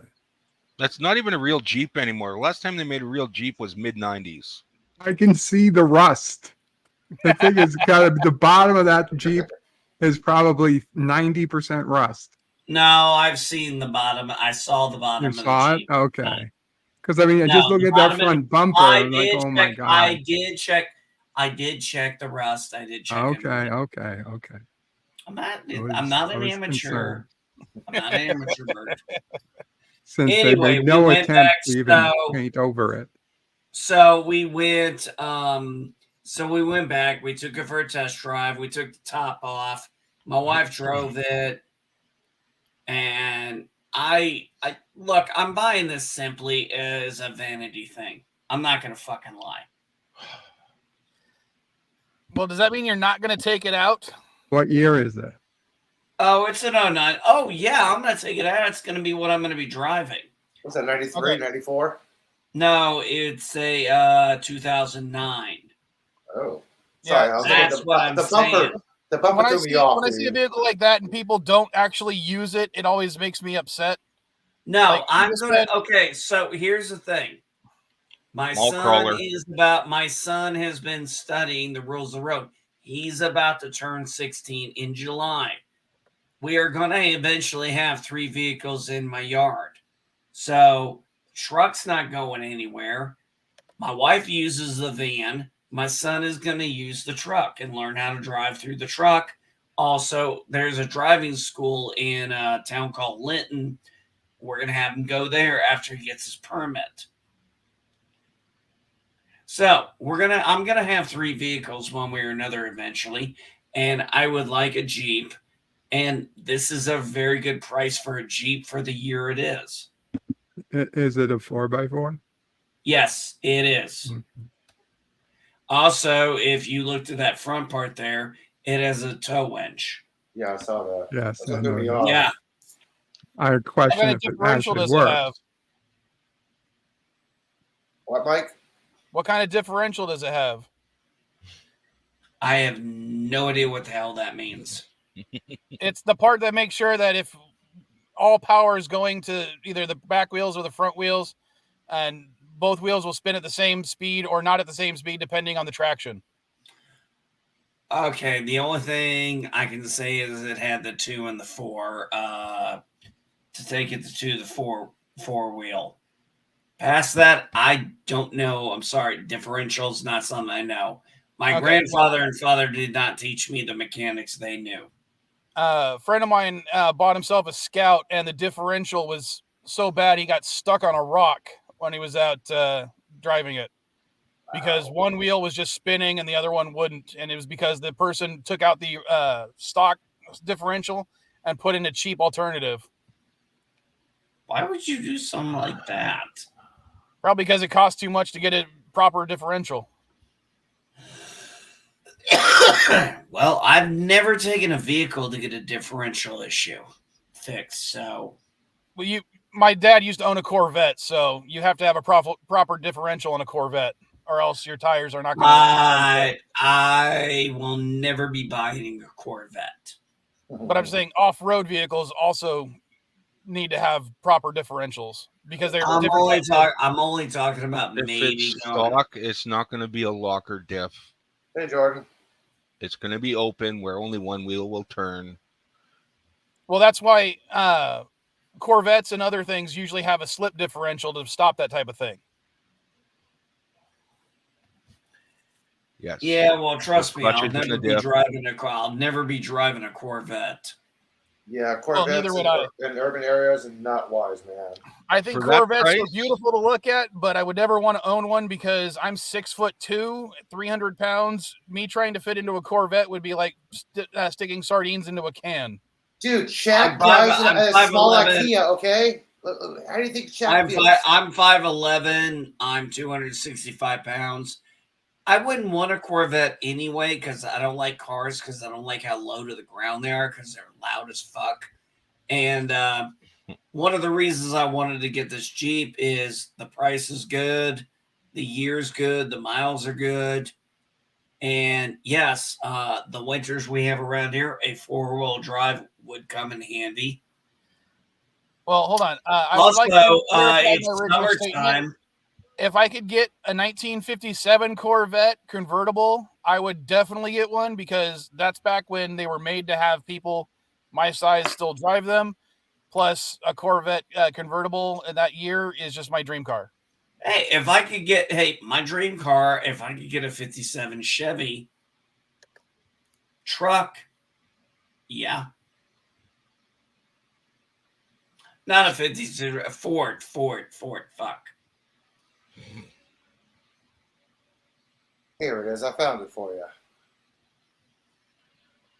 Stop complaining, Mike, because I'm going to show you something.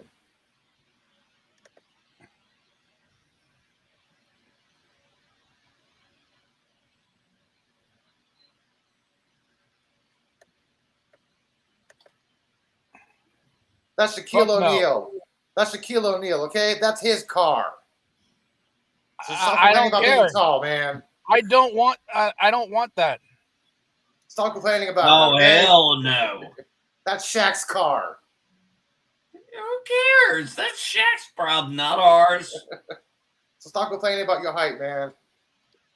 I don't care, Elihu. I've sat in a 92 Camaro, and it was too small for me. My knees were literally resting against the dash. And a modern Corvette is even smaller. So the only really downgrade I'm going to have is my satellite radio won't be there's no satellite radio in there. But I said, fuck it. I still have the app, so I can just cancel my service there, keep my wife's service going, keep the app going. And yeah, I can't I can't automatically do the mirrors, but since I'll be the one primarily driving it, won't need to worry about that too much. Do you still have to do this? Like I said, it's mainly for fun. Do you have to do this to talk to somebody? Do you just have to do this to talk to somebody? No. He was like, what the hell is he doing? Yeah. What was it? I trying to remember which of my kids I was talking to, and I was like, roll down the window, and I'm making the motion to roll down the window. And they were like, what are you doing that for? Yeah, like, come on. No, actually, it was so funny, Elihu. We were trying to figure out how to get the windows down in this Jeep because where the windows go down is actually on the center console. And yeah, it freaked us out at first. And then it was like, why did he do that? And then it dawned on my wife. It goes, because the doors come off. It's like, oh yeah, that would make sense. And my stepmom owns a Jeep. You know how you roll the windows down in her Jeep? You unzip them? Yeah, zipper. Unzip them. My stepfather used to have one of the, well, my prior stepfather, the one I call my stepfather, my mom's current husband, I don't call him that because, well, they got married when I was in my 30s, okay? But yeah, I remember unzipping the freaking tarp on the Jeep. So yeah. Oh, that's old, man. What's really funny about my stepmom owning that thing is she doesn't know how to drive a clutch. She's owned that Jeep for years. Okay. My first, my first vehicle was a Dodge Ram minicab, 1985. I got a 30-minute crash course after I got my license in 3 on the Tree. Oh, and God. Then with my dad, which wasn't fun. And then he was like, so, Are you going to drive to work or are you going to ride your bike? So, of course, my dad being the prick he is, I wanted to drive. So here I am driving to work. Killed it 6 times getting to work when I got there. Killed it 3 times on the way home. Dude, that is not. Only killed it once the next day on the way to school. Never killed it again. That is not as bad as trying to pop the clutch on a Pinto, okay? What do you mean? It's easy to pop the clutch on a Pinto. Not going uphill. Oh my God. I am so rolling my eyes right now. Don't you just turn the car around? Yeah. No, I'm sorry. I hated when the clutch was on the stem. That I would not. I like clutch vehicles and manual transmissions. I would never get one of those though. So you're not a 3 on the tree kind of guy, huh? No. That was my first. Give me my clutch on the floor. I'm sorry. No. I get where you're going with that. Trust me, I totally understand where you're going with that. That was my first. That was the 3 on the tree. My second vehicle was a car. Was a car, and it was a 4-speed Chevy Escort. I think it was a 4-speeder, and yeah, it was on the floor. And yeah, I kind of preferred that a little bit, but there is something about the 3 on the tree that is kind of fun. No. It's bad enough having my turn signals on the fucking stem. I'd rather have my turn signals on my fucking wheel.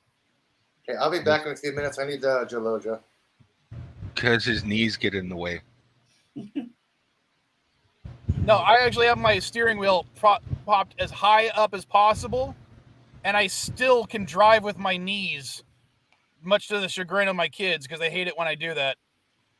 Because my knees rub against the steering wheel. Even at the highest point, it can be raised. But I'll do the thing where I'll have one arm outside of the car, one arm put on the passenger seat, and I'll drive like that for a while, and they'll be like, put your hands on the wheel, put your hands on the wheel, put your hands on the wheel. It's like, I don't need to. How are you turning? My knees. You're insane. And I'll drive a while like that through turns and everything, and they hate it. Yeah, I'm not driving with your fucking ass, man. So I'm going to have to do some more transitioning today. Oh, too much fun. Transitioning is fun. LDG is not using that word colloquially. He's trying to use his own definition for that word. I always use my own definition. Okay, listen, let me say that is literally the definition of my definition. Okay? I always use my words. You don't use definitions agreed upon by society. You're going to say no. Society didn't agree. Society doesn't agree on jack squat. There is no centralized society agrees with page or definition or book. Okay? Even the dictionary is controlled by a company. That's fine. This conversation is for adults. Well, MB, if you're still listening, send me that info when you can, and I'll get it online.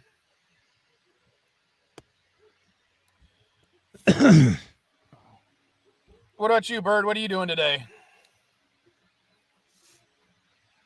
Getting ready for some Twilight Zone. We're watching the 2002 version. I got an episode today with one of my favorite actors. I didn't know he was his name till last week.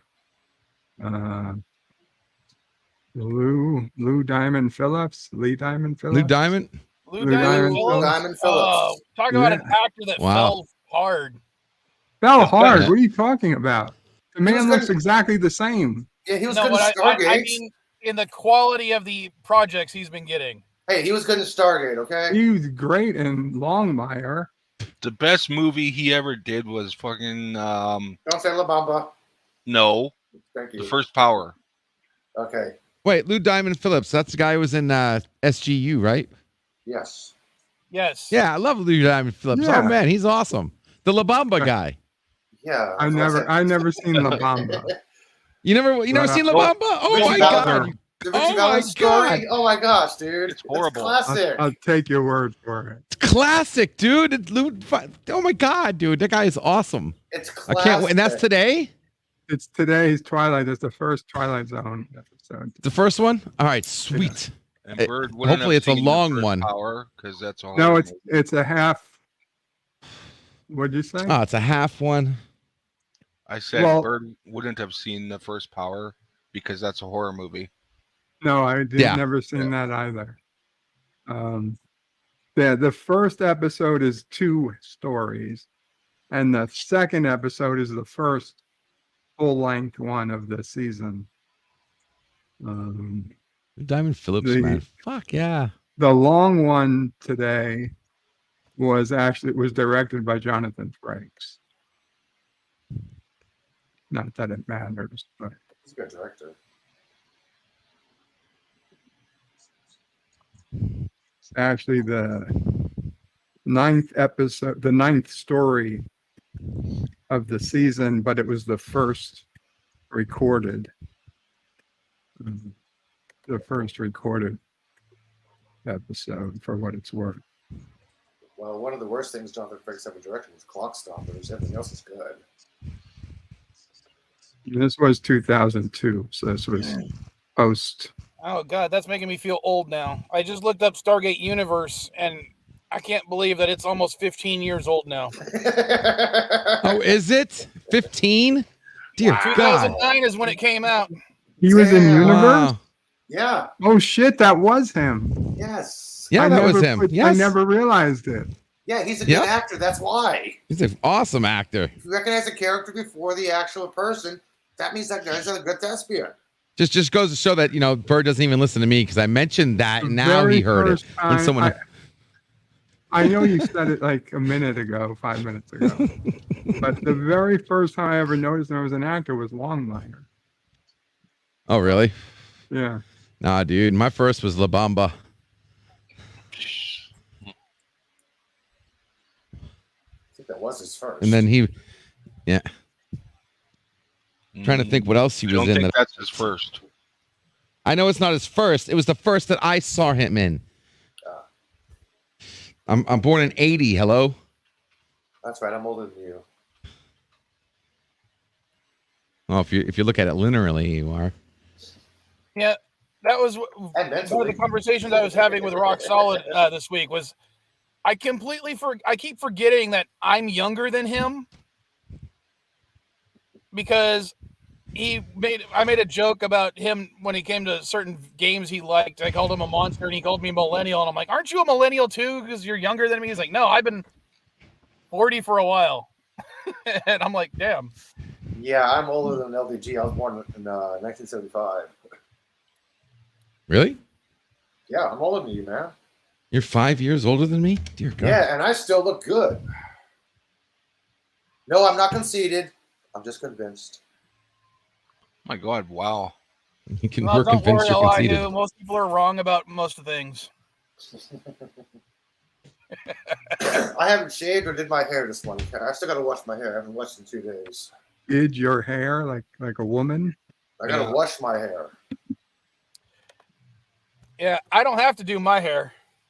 I just naturally this handsome. Oh, the glare. The glare.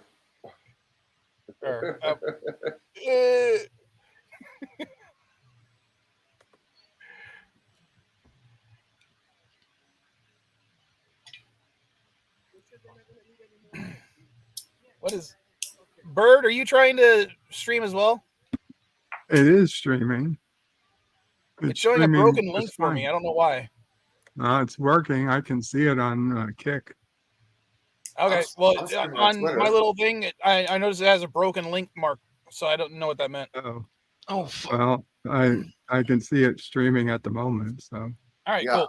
I double checked and I'm streaming on Twitter, so. I see that one. Yeah, I double check that. Dang, this stream is going to 5 different websites. That's actually kind of cool. What do you think about it? Awesome sauce. Well, besides YouTube, Twitch, and wait, did you say Twitch or Twitter? Twitch and Twitter. Well, Elihu has it going to Twitter. You have it going to Kick, and I have it going to Twitch, YouTube, and Facebook. Soon, obviously. Wow. That is impressive. And that's only because right now I'm not going to Kick, only because I still haven't decided to. I tried to go to fix it, but I fucked up. And if I go to because I'm only paying for a certain amount, or was paying for a certain amount on StreamYards, they're only letting me stream to 3 different things, not 4. So I'd still probably do these 3 because Facebook for the eBay store to, build up and have something posting there. I might switch Twitch out for Kick because like I do anything on Twitch anyway. Facebook was the best audience, second to YouTube for me, except at every video I would do, I'd get some type of copyright notice violation from Facebook. So I just said, stop. I just stopped it. I was like, it's not even worth it. I don't want my, 20-year-old Facebook account that has pictures of my grandmother and stuff on it deleted because Facebook noticed kissing Dax in my. That's one of the reasons. Video. Well, I'm streaming it not through my personal Facebook; it's through the business Facebook. Yeah, it's just that the Facebook copyright bots are 10 times worse than the YouTube ones. And I'm always surprised about what they catch and what they don't,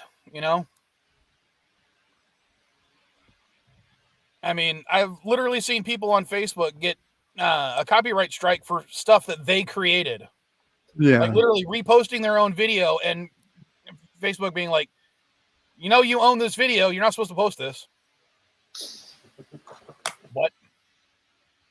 And as much as people complain about how hard it is to get a real person at YouTube, at least in my experience, the YouTube stuff usually eventually works out. Trying to get a hold of somebody at Facebook, it's like, yeah, good luck. It's weird how some places are like that. When I've had issues with eBay, I can talk to an actual eBay representative within 5 minutes. Every time I needed to call them over something. I have better representation with Amazon customer service than I do with eBay. I used to be able to get a hold of eBay by person without issue. The problem was the person at eBay would just lie to me, say they were going to do something and never effing do it. Is the old customer service flat out? They're like, "Oh yeah, we'll refund you. Bye." I had a problem with a backpack I ordered. Paid $24 for it. Never arrived. I contacted Amazon customer service. But they said it would be within 2 to 3 business days. Within an hour, I got my refund back. I'm like, wow, that's fast. I have better service with Amazon than I do eBay. Of course, Amazon is 100 times better than eBay. It's why I always buy almost everything from Amazon and almost nothing from eBay. Yeah. Anymore. Well, I was trying to sell. As a reseller, I prefer eBay over Amazon, but that's only because No. As a reseller, Amazon sucks. Yeah, what I did was hilarious. Make money. When I tweeted, I tweeted that the meteor I ordered from Amazon that's going to come and destroy us all is late. And then I got a tweet back from Amazon bot saying, if you have a problem with your purchase, please come here and we'll take care of you. You guys have fun. I'm out. I can't say anymore. Funny. Take care, JPs. Yeah, because it automatically was a bot searching for word keyword. Yeah, it was a bot. I literally said I purchased the meteor that's going to come and kill us all on Amazon, and it thought I actually purchased something. Yeah, that's funny. Well, maybe you were. I even put an animated GIF. The last I even put an animated GIF of T-shirt of a meteor Yeah, no. I put a GIF of a meteor with a face screaming, coming towards Earth, like as a joke. We get the reference. You don't got to keep explaining the joke. It's already dead and buried. Well, it seems like Bird had an issue, so I needed to further clarify there. But thank you, Mike. No, literally the last issue I had with eBay was a guy who didn't want a refund. He wanted his item, but eBay still forced me to give him a refund because they got lost in this USPS system.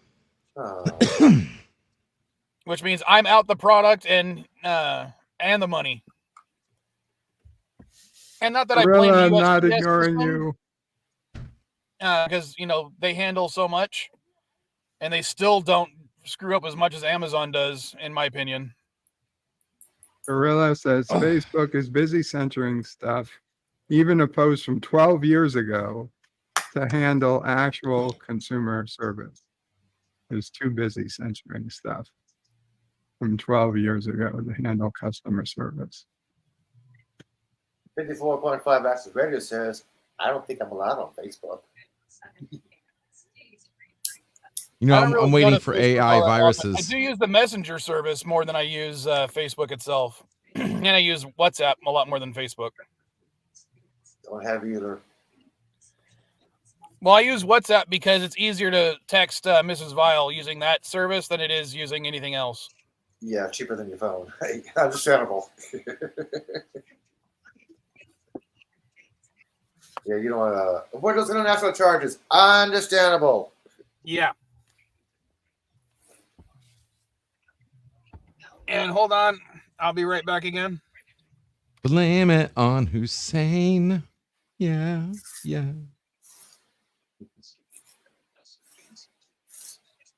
So yeah, again, waiting for AI viruses to make their breakthrough, guys. It's coming, guys. Watch. Stuck now. Oh boy. An AI virus comes up. An AI virus. Yes. Something I've kept quiet. I didn't really want to talk about, but fuck it. So now you should talk about it. Yeah. So how does an AI virus work?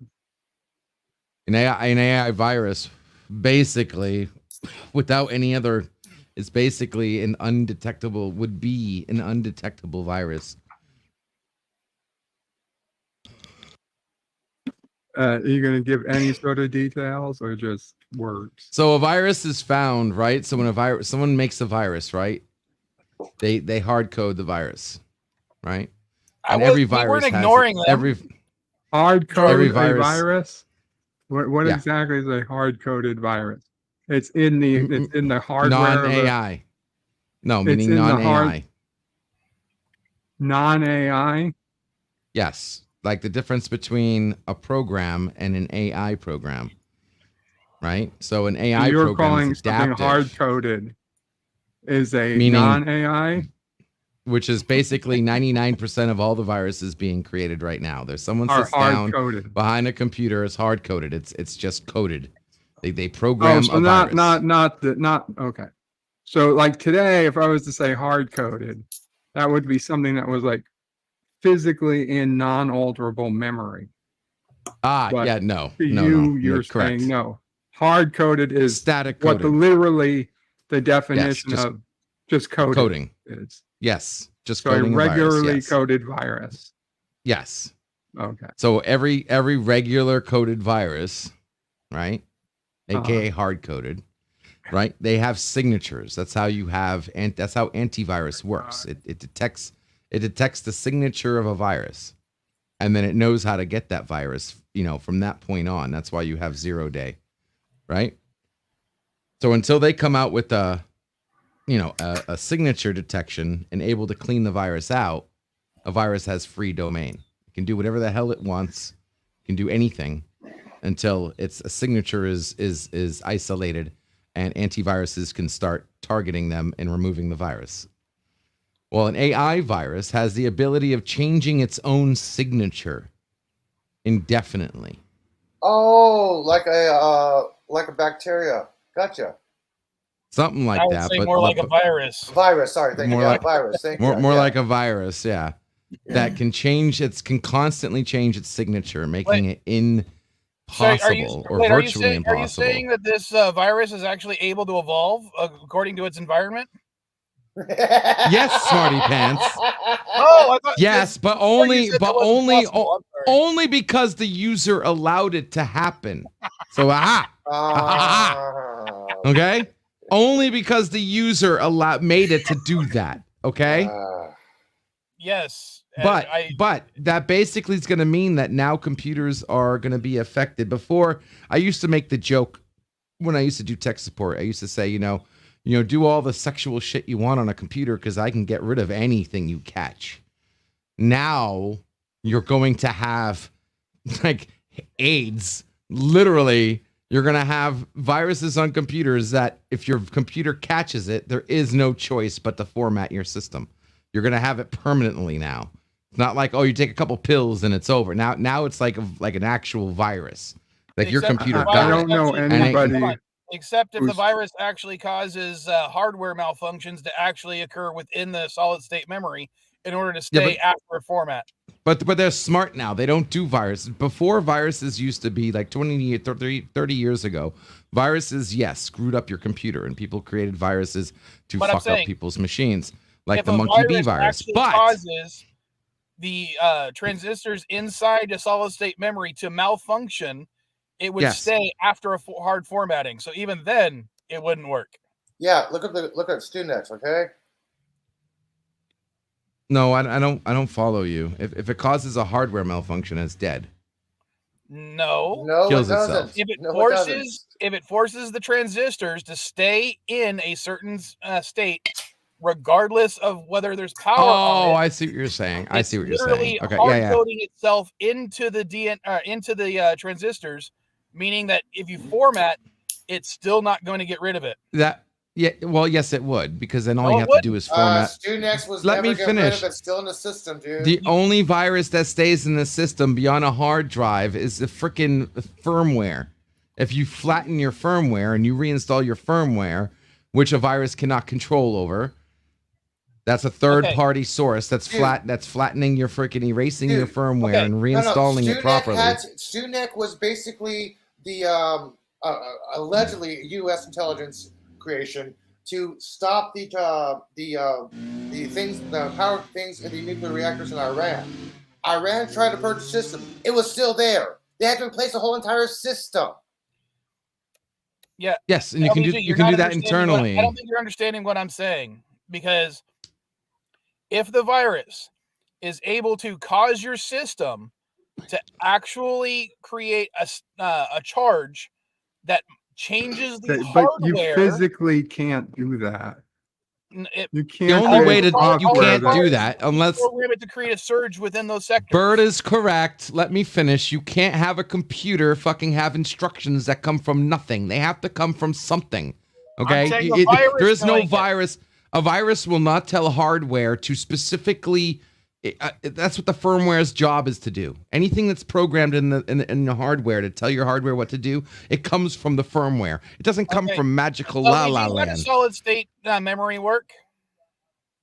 It runs off instructions. Okay, but you know how solid state memory you can rewrite over and over again, right? Right, and if somebody based on your instructions, the solid state memory, then they rewrote the firmware. Yes. And I'm not saying is Bert agreeing with me? Firmware. I'm saying it made a physical change using the electrical signals. A physical change. Yes. Oh, so now we have nanobots, like just changing fucking.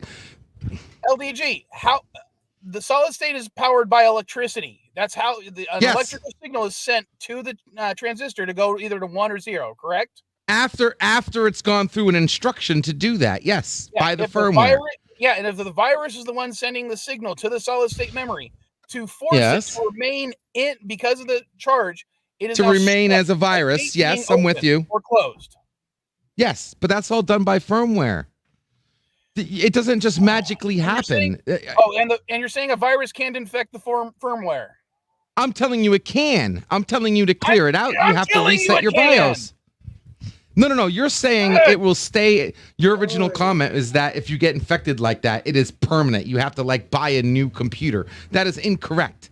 You just wipe out where the virus is affecting. If it's affecting the firmware, you wipe out your firmware. It's very difficult to wipe out infected firmware.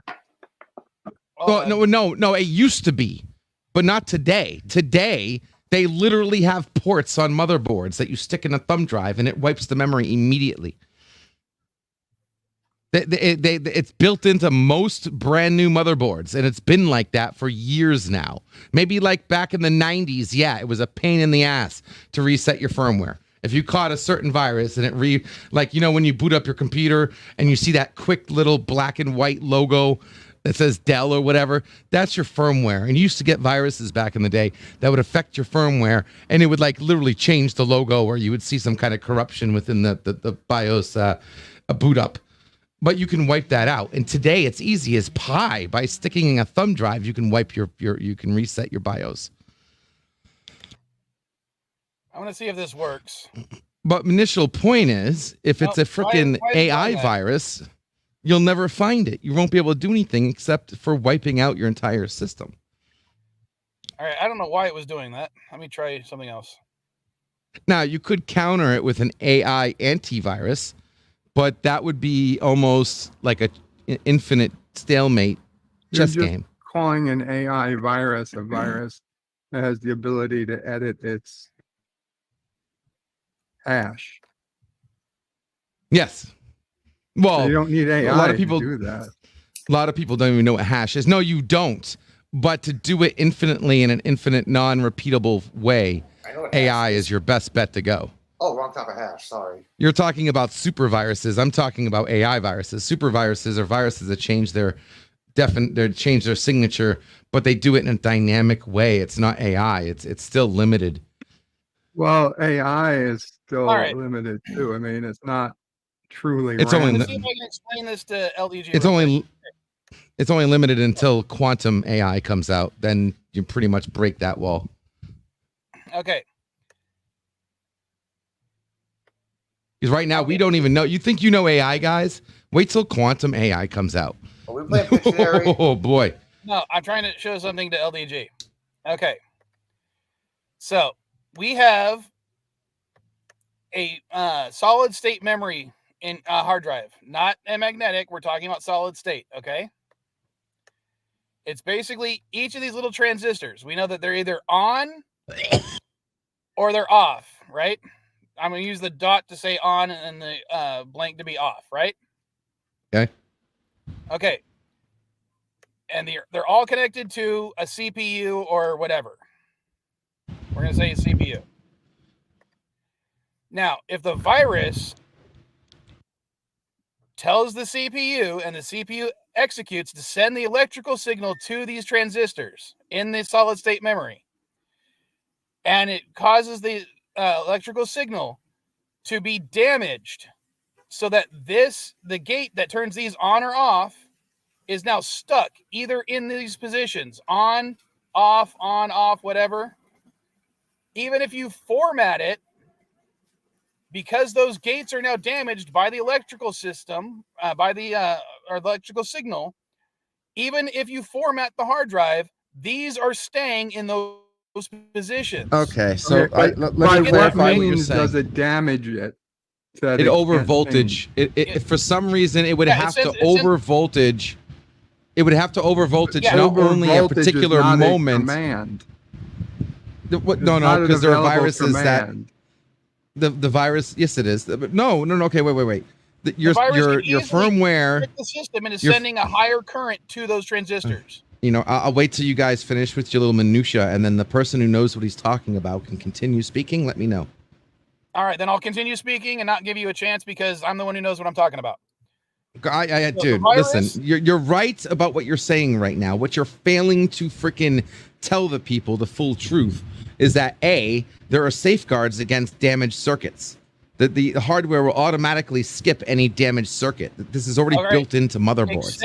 Except for the fact that it could easily, the virus could also send or keep in the solid state memory a bypass so it doesn't scan the damaged. Okay, so let me just explain this, dude. If your car is broken, you replace the part. If it damages the unit, is not the same as saying you have a virus in the unit. If your solid state drive is damaged, it doesn't matter if the damage turns into a virus. You replace it. But what I'm saying is formatting is not going to fix that. What I'm saying is a virus can go into the computer and say, always overwrite this section of the solid state and always make sure that these blocks equal a virus. That's the smarter way of doing it. You don't want to damage the board. First of all, it's almost impossible to do it because the firmware on a computer sets the voltage regulation on every single part of the computer. That's how you can overclock. You and I have you both overclock said because of this. So you can infected by a virus. Yes, it can, but you can also wipe the firmware. But if it damages it and makes it so those things, if the firmware was already changed, and the firmware caused the solid state memory to be damaged, yes, that damage is going to be there regardless of whether you format it or not. You're absolutely correct, but here's the problem that damage doesn't mean on or off. Damaged means damaged. These chips are not like doors that you can just can't put a piece of wood between the door and keep it open. It doesn't work that way. Either there's a door or there's no door. Not if you damage it, there's no door. The computer's still going to read it either as a 1 or a 0. It'll read it as damaged. No, it won't. It'll read it as a 1 or a 0. Yes, it will. Not if the only thing that's damaged is the gate. Dude, literally do mem test. Do you know what a mem test is? The computers run tests. You would be a moronic programmer if you did not test your memory before it was used. And that's when the gate broken would be recognized as a damaged cell or damaged component. How is the computer going to be able to tell a damaged one from a... Because it tries to read and write to it.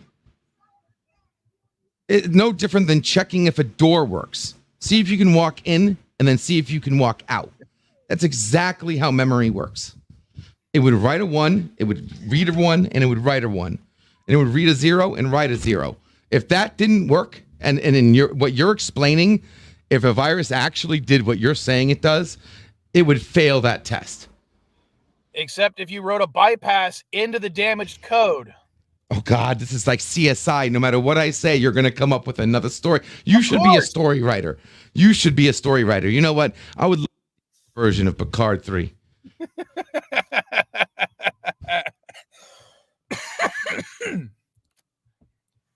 Because you're assuming that you got Bird and I both telling you this. Okay, you got both of us. Computer's smart enough. Oh my I Lord. looked at the trailer, Elihu. I guess I'm going to watch it soon. Thank you. Trailer for what? Fubar. Oh, okay. On Netflix. Yeah, it's funny as shit, man. I liked it. Fubar? Yeah, I actually liked it. Yeah. I'm like, I'll give it a chance. Episode 2, I'm like, okay. Episode 3, 4, 5. I'm binge watching the thing. I'm like, okay, I love it. LDG, do you know what Fubar means? Because I would imagine that you experience it on a daily level. I do. It's like my middle name. Exactly. I can tell you this, Bird.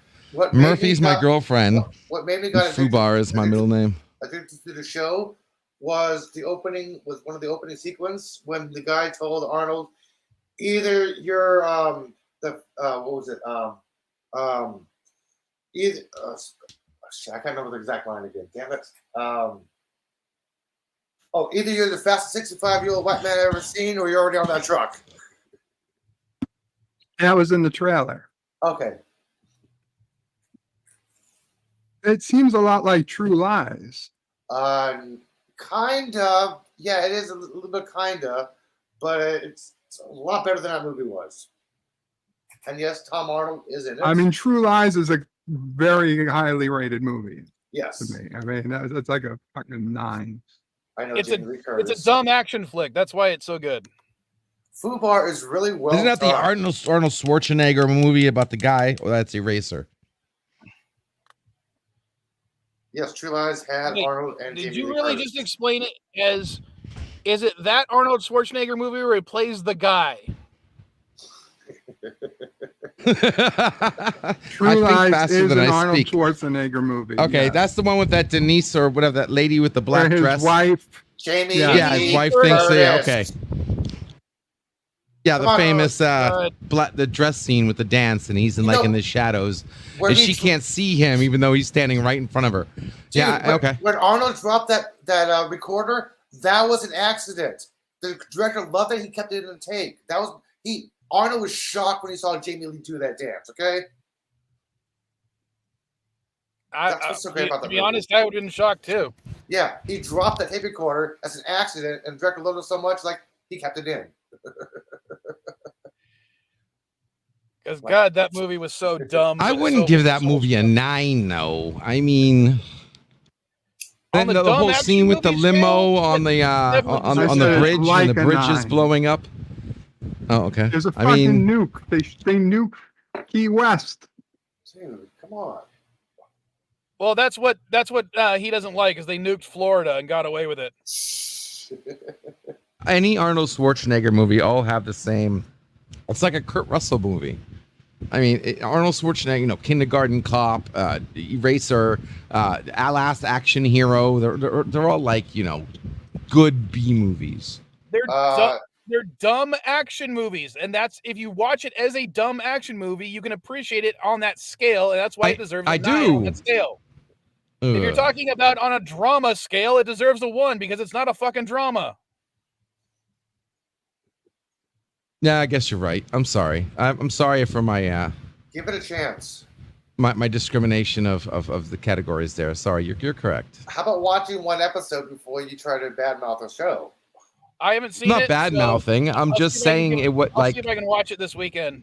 Okay. Yeah. It's like if you compare it to Lord of the Rings or any super serious, well done. Lord of the Rings, I give a fucking 0. I hate Lord of the Rings. I couldn't even watch it. I left. The original Lord of the Rings. The book?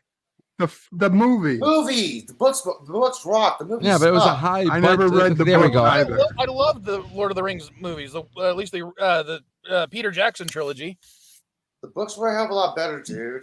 I'm sorry. The movies are great, but the books were superb. Okay. I guess production quality is what I'm trying to get at.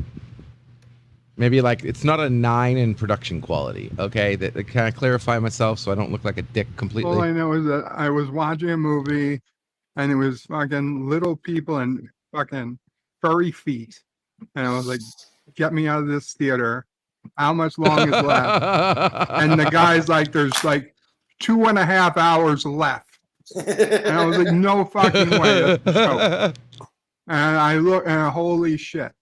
And I went outside and I played video games for 1 hour and 40 minutes. So I was out of money. I had nothing else to do. I went back inside to sit for another fucking hour till the movie was over. And my friend agreed it was the worst movie he'd ever seen. And we're like, there's supposed to be a trilogy of these things. And we left the theater thinking that they were never even, the rest of what movies would go direct to DVD. I just looked up Running Man because of Yvette's comment. Good movie, by the way. Still a B movie like Total Recall. Wright is to direct a remake of Running Man. No more remakes, Hollywood. Come up with something else original. And why are they talking about this when there's a damn writer's strike going on? Come on.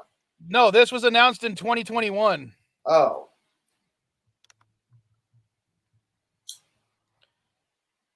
And I honestly didn't know this. Apparently, The Running Man is, as quoted by TV Tropes, very loosely based on the Stephen King book of the same name. Yeah, it is. Because I honestly don't like Stephen King, even if he's writing under the pseudonym Bachman. So, you never like Richard Bachman books? I don't like Stephen King. Regardless. Yeah, I agree. I'm like, yeah, another remake. I'm like, come on, stop remaking crap. Oh, come on. Not all remakes are bad. There was a Lord of the Rings in 1974. I wasn't talking about that, Gorilla. No. Not the Hobbit. I was talking about the whatever came out between like 1999 and 2002. Peter Jackson. That's why I specified the Peter Jackson trilogy. Mm-hmm. I liked the Peter Jackson trilogy, to be honest. Look, he complains we're not paying attention to the chat. I'm sure you did. Like apparently 90% of the world did. And I'm not saying you're wrong, Bird. I'm in the minority. Everyone has their own opinions. I only care about factual opinions. Or opinionated facts. Fact. There we go. Sorry. Go opinionated facts. Okay. No. I wasn't. Sorry, Bird. I wasn't talking. Never mind. Sorry. What are you apologizing for? No, I wasn't meaning anything against what you said. I was just. I know. I wasn't responding to anything you said about me. Okay. It was just general sentiment I have for you. No, thank you. I'm still pissed about yesterday. Yeah, dude. Okay, so you want to talk about that now? Is now the time you want to hash that out? Let's go. Come on, because you know what? Hash out. No. I did not. That was not wrongful clickbait. Hold on, both of you. Hold on, both of you. I just want to see if I can guess what this is. LDG said something that pissed off Bird. LDG was probably wrong about it, but won't admit he was wrong. How close am I? Not really. You're warm, if anything. That you're not hot though. It was a look who's back thing. So basically, I had a title to a video that Bird has an issue with, and I honestly did not try. Like, okay, when I did the look who's back video, I did that on purpose. Okay, I did that with intent. Okay, this was not that. I actually tried not to make it sound. Wait. Now you say it's intent. The way Bird took it, and a few other people took it. Originally you said it was an accident. Now you're saying it's intent? You said oops. I remember that. The look who's. Yeah, you said what do you mean? You told me oops. Oh, that was sarcastic. I wasn't. Wow. No, it was on purpose. Of course it was on purpose. Did you see the thumbnail? Like, if you saw the thumbnail, then you know it was on purpose.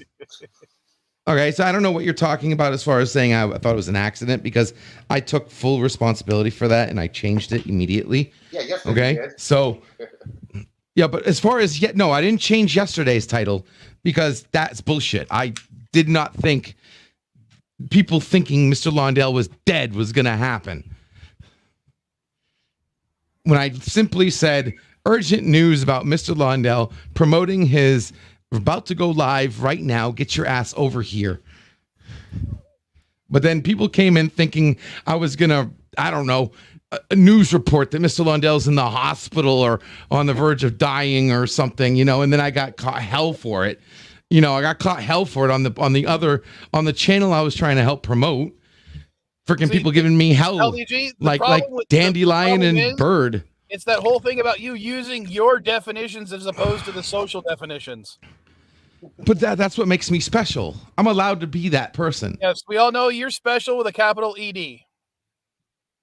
Yeah, I'm a capital FO, my foot up your ass, okay? That doesn't make any sense.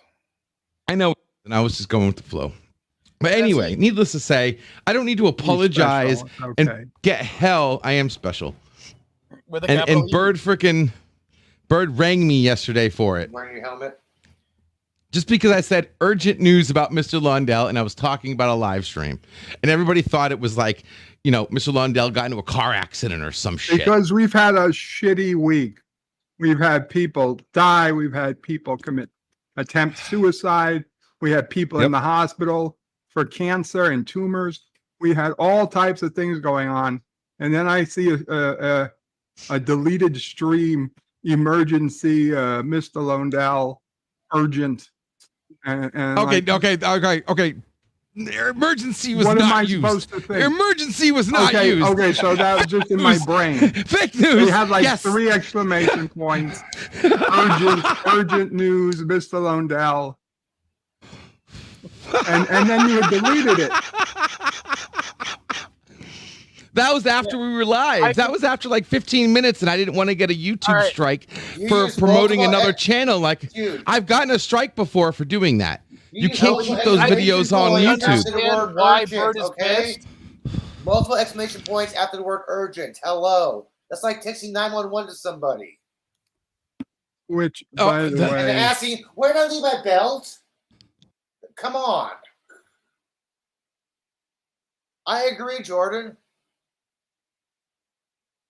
Oh, please read the chat because I can't see any of it if anyone's talking about this. he said that's a dick move, LDG. A tiny dick move. Okay, listen, first of all, I don't have any care about the size of my penis, but that being said, dude, like, aren't you happy for once it was good news? You know, this is what I'm talking about. Y'all been brainwashed to automatically go to the negative. And when somebody like me opens your mind into an experience that's actually positive, I mean, weren't you relieved when you found out it was him going live? I mean, you were sleeping in the underground. I mean, there are people who did not know he was streaming. Mr. Londell had the highest numbers he's had, you know, in the last few weeks. Yesterday, you know, that day. You know, aren't you relieved to see something like that and not be bad news? But no, you're just gonna chop my balls and hang me by my fucking fingertips. Now, if I would have said, you know, if it would have been, you know, life or death, Mr. Londell, getting, you know, something like that. If I went like completely over the line, I'd agree with you. I wouldn't be even bitching right now.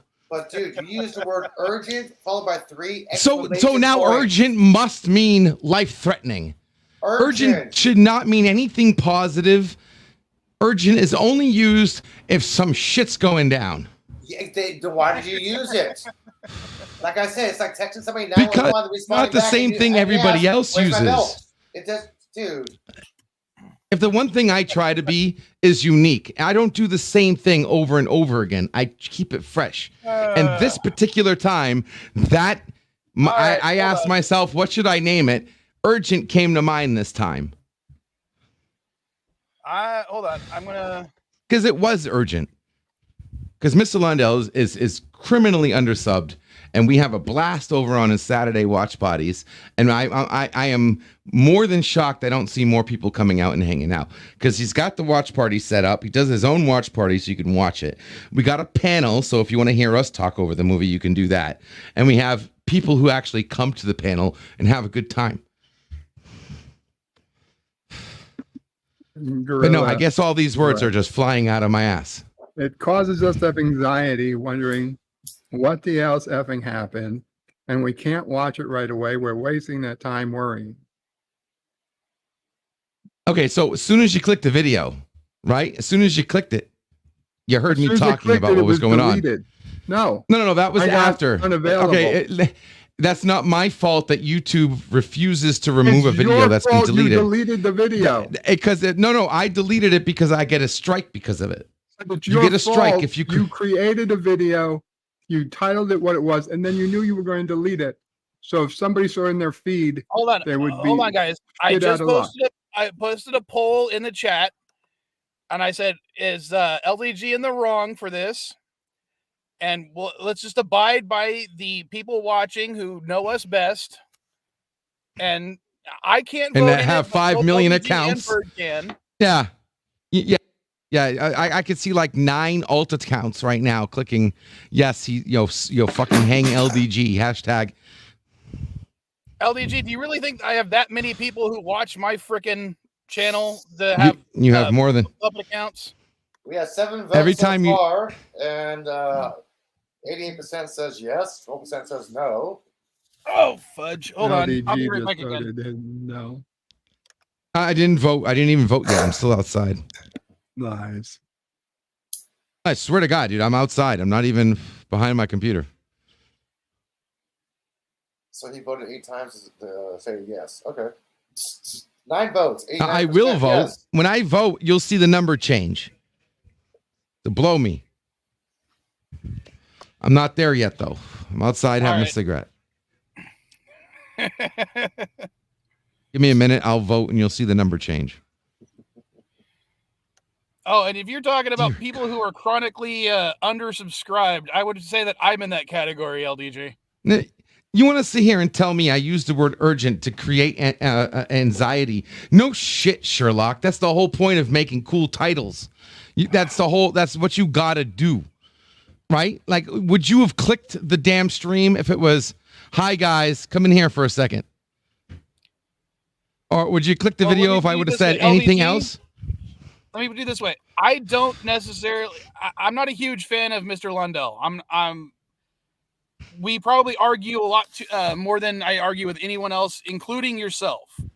So it's part of the plan. I could not That's care fine. on a normal Mr. Lundell live stream or watch party. So you shouldn't even matter then. Then looking at that video, you wouldn't have had. Hold on. No, he's still part of the community, so I still respect him. If I saw urgent on there, I would be like, "Oh crap, what had happened?" Yeah, exactly. Good. And then guess what? There was another YouTuber taking his time to tell everybody who doesn't already know that Mr. Lundell's about to go live in an interactive stream that needs you there now.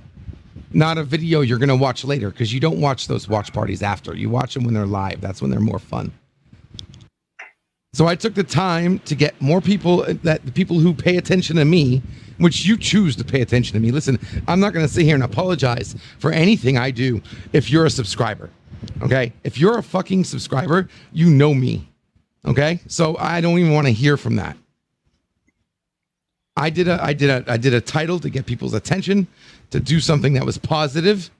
And next thing you know, I'm being called the boy who cried wolf, because I used urgent in a fucking title. Can you get my point of view on this? And it was urgent. The whole point of the video that was going to be deleted, predetermined. The whole point of the video was to get people to do something your usage now. Of a word that, as a society, are saying you used it wrong. LDG, I'm going to give you an example. You're at dinner, live streaming. You're going to text your neighbor saying, "Urgent, your mother." And all of a sudden you find out your mother can't find her car keys. Where are they? Okay? That's exactly what happened. This isn't urgent. I have to go to the bathroom. Okay? This wasn't urgent. Some information that nobody will ever care about. I have to go to the bathroom is actually something might be true. I mean, that's reality. Yeah. That's a real reason to use the word urgent. Promoting a live stream is probably less urgent than needing to piss when you really have to piss. It's not about joining the live stream. It's about telling people that a YouTuber is going live, whether you're subscribed to them or not.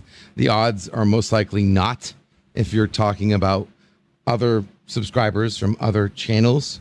Not everybody's subscribed to everybody. I'm sure there's quite a bit. If I look at the analytics, if they actually gave me it, how many people have no clue who Mr. Lundell is that are subscribed to me? I bet you that percentage would be above 10%. Easily.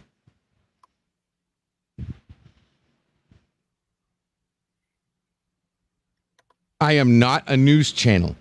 I am not who died next channel. I am not who's in the hospital now channel. Okay, maybe if you went to a subscriber that was like all about breaking news, the word urgent might mean something different.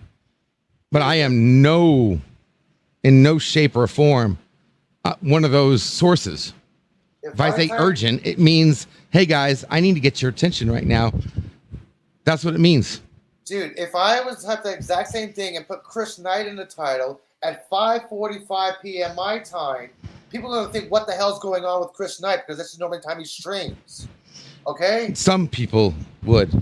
People would. Not everybody. Especially the person who was using the title for other purposes. But this is the free the sheep mentality. Come on, guys. I know you see beyond this. Well, so far, 12 votes and 75% says yes and 25 says no. Wait, let me vote. I'm here now. Let me vote. Where's the stream? Here we go. Was LDG wrong? I'm clicking no in 3, 2, 1. Yeah, it went from 31, 25 to 31. 69 to 31, there you go. Dude. It's 69 to 31. LDG is still in the wrong. Okay. I mean, that's fine. At least, like I said, there's still hope. 31% clicked no. That means that's all that matters. I'll eventually get you others. The other people who clicked yes, I'll get to you one day. Don't worry. Jordan, that's funny. What do you say? He says, gotta pause stream. My daughter sounds like she's having exorcism. Forgot to put urgent. Forgot to put urgent. See, there you go. Oh my God, dude. Hashtag urgent. Anywho, so for those who require an apology, I'll apologize to anything. Like I said, I apologize for being Hitler, but I'm sorry. Yeah, channel your inner Good news is I don't use the same thing twice. So the next time you see something, I'm going to have to use a different word besides urgent. And now you'll know that maybe it has something to do with being positive and not negative. Emergency maybe you'll want to click it. Yeah, don't go emergency stream. Okay. That's the same thing.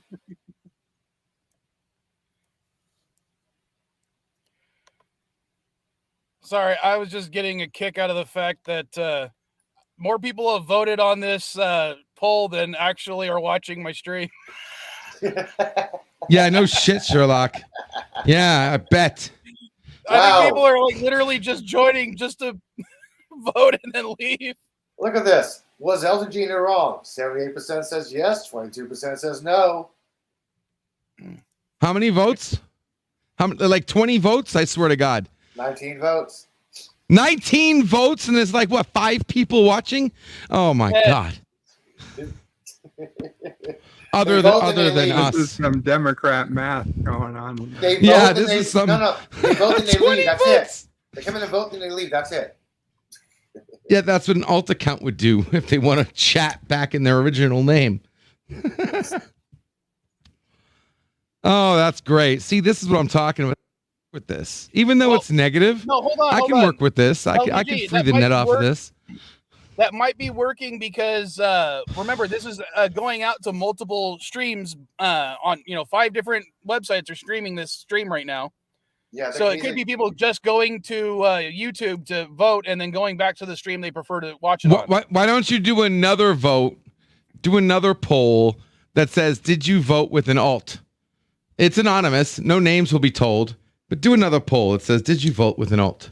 Are you tired of seeing the thing say 79% saying yes, you were wrong? God.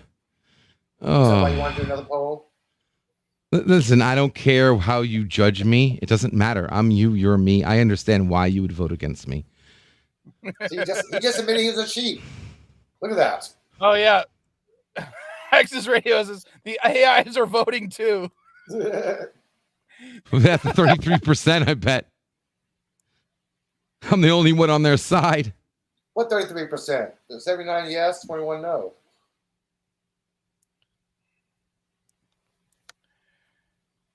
But you know what? I know for a fact the people who came over because they did not see Mr. Londell. They saw my stream and they came over to Mr. Londell through the link. So blow me. I will take if it takes people having a bad opinion to help you find another YouTuber, then so be it. Okay, Mike, hang on. Mike, if he wants to run another poll, how about this poll? Ask this question. Did you go to LDG stream because of the word urgent or because it was LDG? I'm not going to do that. I'm just going to leave the poll as is to the end of the stream. I say 99% and say urgent. So, excuse me. Oh, no excuse you want the cord? Can't handle the cord.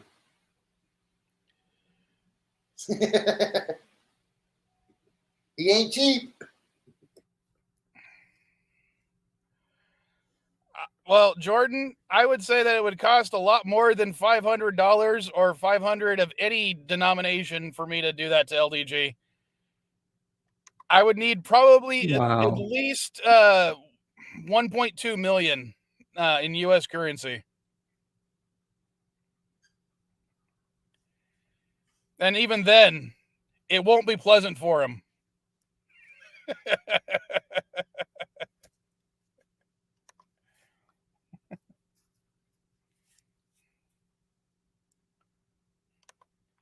Here's for you, Bird, from Yvette.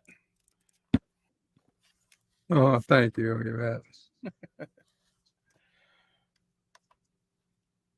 And yours is going to go live in an hour or just under an hour? I guess, yes. Just under 55 minutes. Well, then I'll end it after 3 hours. So in about 25 minutes, I'll end it to give people time. Oh, and so you can finish setting up if you need anything. Can you replace? You're kind of cutting in and out, LDG. I don't know what you're saying.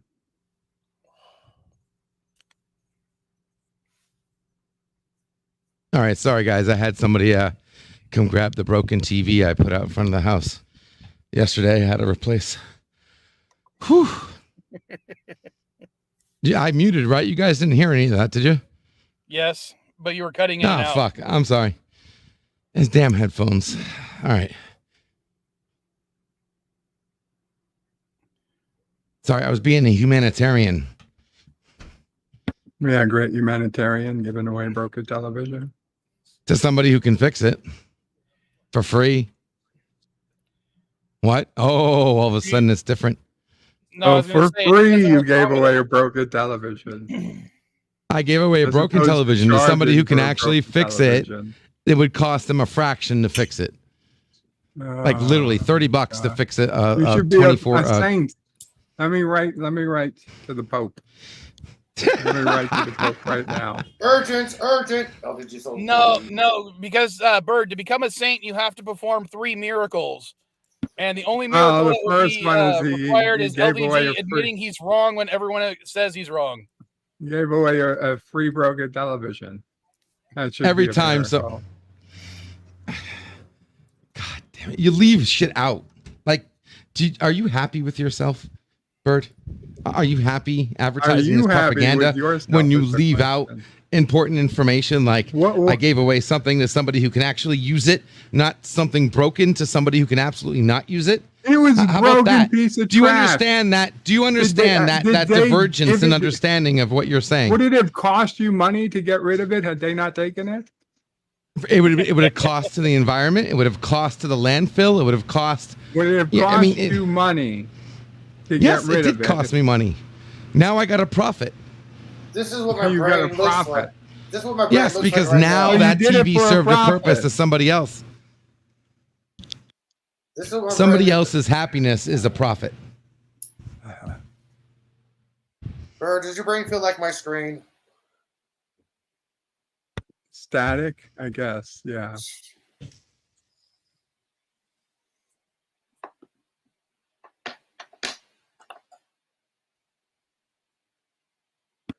The only winning move is not to play.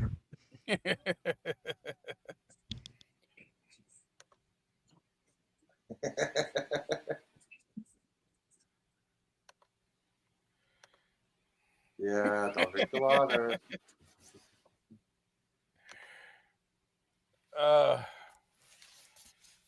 I might have to leave a little bit sooner than I thought because there's something happening that I don't want to have to deal with. Something urgent? Yes. You took that Viagra and it's finally kicking in. No. When I'm not streaming from Mrs. Vile's house, I like to go to the park to stream. And usually when I'm here, some Ren Fair people or cosplayers set up in front of me. They to practice sword fighting and stuff like that. Mm-hmm. But today, apparently a church is setting up. Oh, okay. And this guy was saying out loud he's going to be starting a sermon soon, and I really don't want to stay for that. No non-believers in the park. Yeah. Well, it's a public park. They have every right to be here, so I'm not going to argue that point. Well, if you end the stream, let me remind everybody tonight, if you have clear skies and access to a telescope, look about underneath the moon, Pinwheel Galaxy, Miser 101. To the top right, you'll be able to see the supernova. Speaking of deserters, when are you going to have your next sci-fi channel, man? Stream. I don't know. I shouldn't say sci-fi. I'm sorry. My apologies. Bill Nye sci guy. Exactly. Yeah, it's not science fiction. Dude, it's been like months. It's been more than months. Where the hell are you, man? You've been tweeting more photos with you around the world then you've been giving us some quality freaking hi-fi science guy freaking videos. What the hell, man? I mean, you're literally sitting here telling us when to look at certain things, like right now. These could be shorts. These could be shorts. These could be quick videos telling people, hey, make sure you check out this blah, blah, blah, blah. Done. Well, if the rain ever clears in Hilo, then yeah, I'm going to start that up again. But so far... This is the kind of information I'm talking about. Listen to you. Like, you're literally doing a short on Vile's stream right now.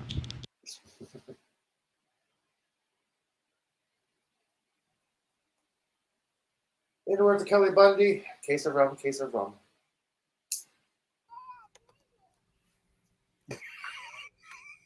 Enough with the fucking urgent, please.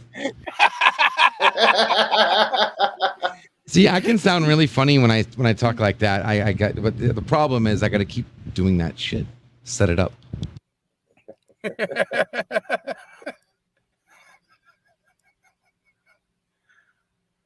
Oh crap! Urgent! I need to make more coffee.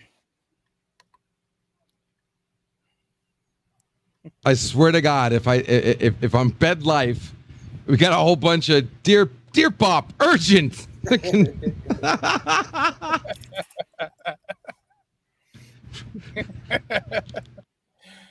Urgent because the few people who do the most streams because of work lately. Are you still doing Dear Bop on your weekly streams? Of course, Mondays and Fridays. Yes. Yeah. Okay, I did. Usually it's when I'm working and I can't really swing by anymore.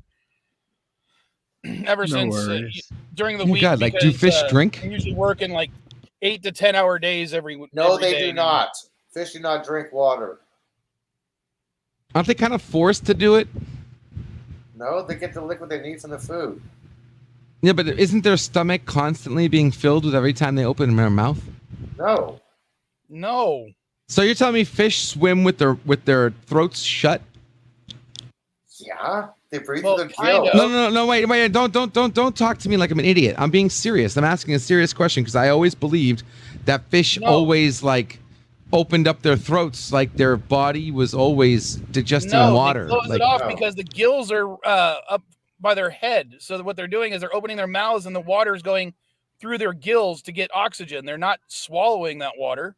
If the water is coming in through there's a problem with that though, because I thought of that. I'm smart enough to think about these kind of things. But if their mouth was open, then why the hell are the gills on the outside? Okay, hold on. I thought of that and I'm like, wait, the gills on the outside. I always thought they were breathing in through their necks. No, so just like you can breathe in his mouth, through your nose. Are you saying that whenever salamander opens its mouth, they are breathing air in their stomach? No, they breathe oxygen through their skin. Animals open their mouths for different reasons, like we do. Okay. I mean, it would suck knowing that next time I'm a fish, or the fish that I am now, are swimming with their. Could you imagine that? Like having to close your throat, all the time. It's autonomic, LDG. Just like you don't always think about everything that you're doing in order to grab a cup off the table.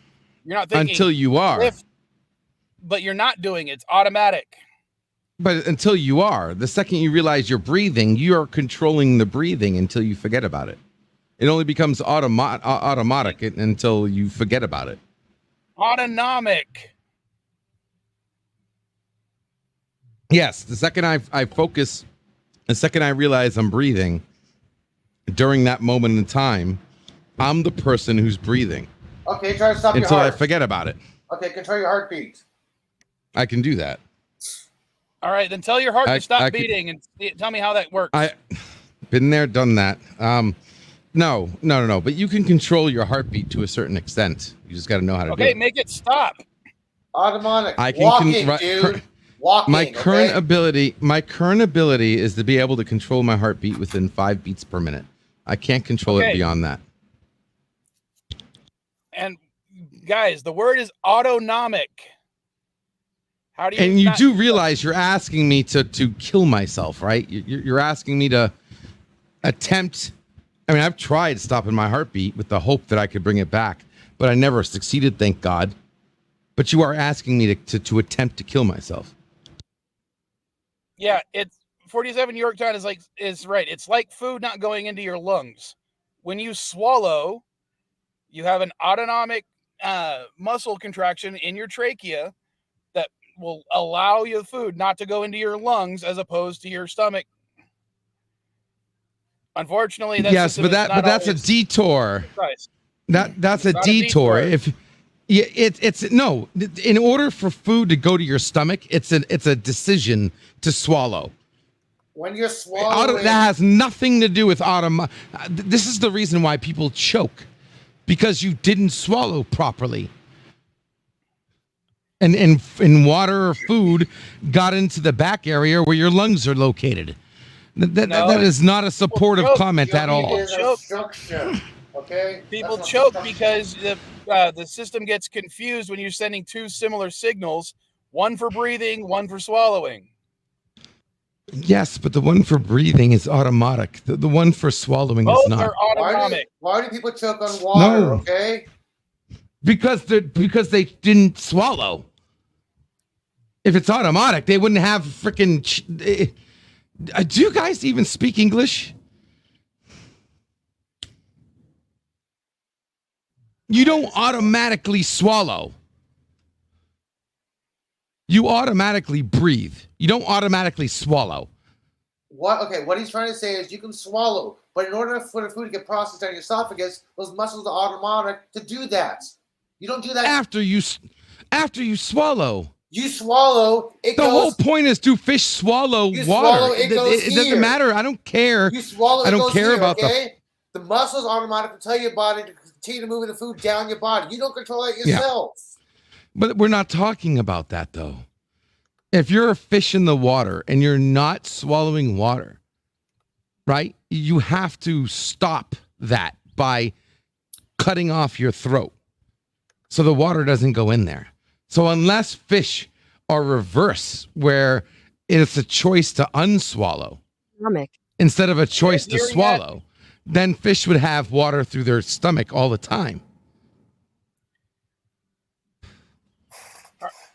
Are you guys hearing that? Autonomic. Now I am. Autonomic. Potato, listen a lot. Autonomic. Yeah, okay. Yeah, okay, so for instance, imagine this. If you put yourself underwater and open your mouth, right? You have to consciously, it's not automatic. You have to consciously cut off your throat so you don't drown while you're underwater. Correct or incorrect? Incorrect. So you're telling me your body automatically cuts off its throat? I've opened my mouth underwater without drowning many, many times. All right, LDG, let me put it this way. No, your throat. Open your throat. You ever seen a baby born underwater? Not your mouth. If you open your mouth and the water goes into your mouth, you have to cut off your throat, or unless you're going to be guzzling gallons of water. Dude, never thought about closing my throat. I simply open my mouth and close it later on. It's fine. No, your tongue goes to the back of your mouth lid. Don't sit here and bullshit me. Don't bullshit me, Bird. I don't understand. You have a pool, right? If you take a mouthful of water right now, are you able to jump in your pool? Do you know what gargling is? Do you know what gargling is? Well, I'm not going to suck it down. Gargling. There we go. There's the missing link. If you just go underwater, open your mouth, stand there, you have to for close 5-10 seconds, look around the pool, close your mouth, and come up. Are you going to be drowning? You have to close your throat, or else your lungs would be filled up with water. Okay, but okay, now I'm right. I'm not conscious of my throat. I just go underwater, open my mouth. Until you are. You are. I refuse to believe if any person who's gargled doesn't know what I'm talking about. Because in order to gargle, you have to manipulate your throat being closed. If I was going to gargle, I would do it differently. LDG, here's my question for you. This will be the last thing we talk about before we go. My brain hurts. In fact, when I gargle, I have to full. look up. Check, please. So that the water stays in my mouth. You can't gargle looking forward. The water just comes out. Yes, you can. It just gargles out your mouth, and you know this bullshit. No, it doesn't. You only lift your head when you gargle, because when you do gargle with your face going forward, the liquid comes out your mouth.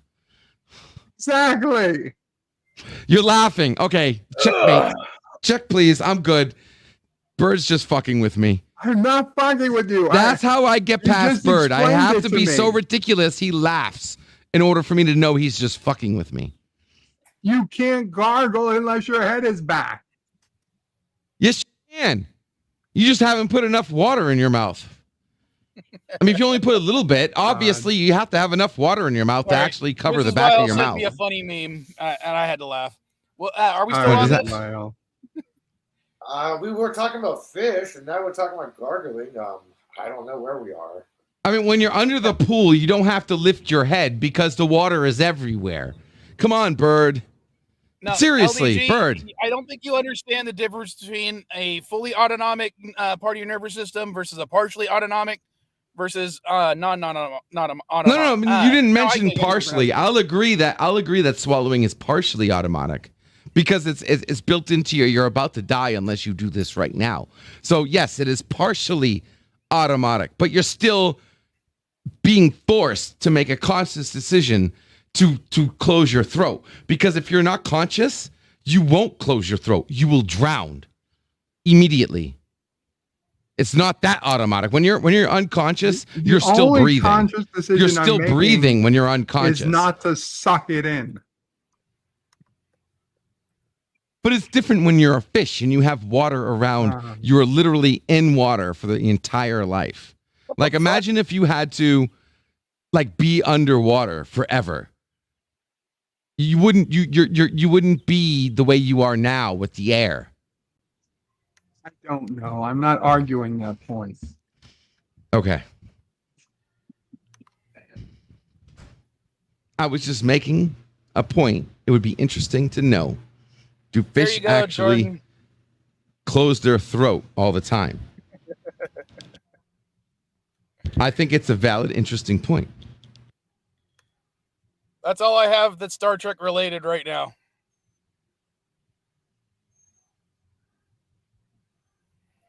Let's see, one movie, 2 video games, and the rest are books.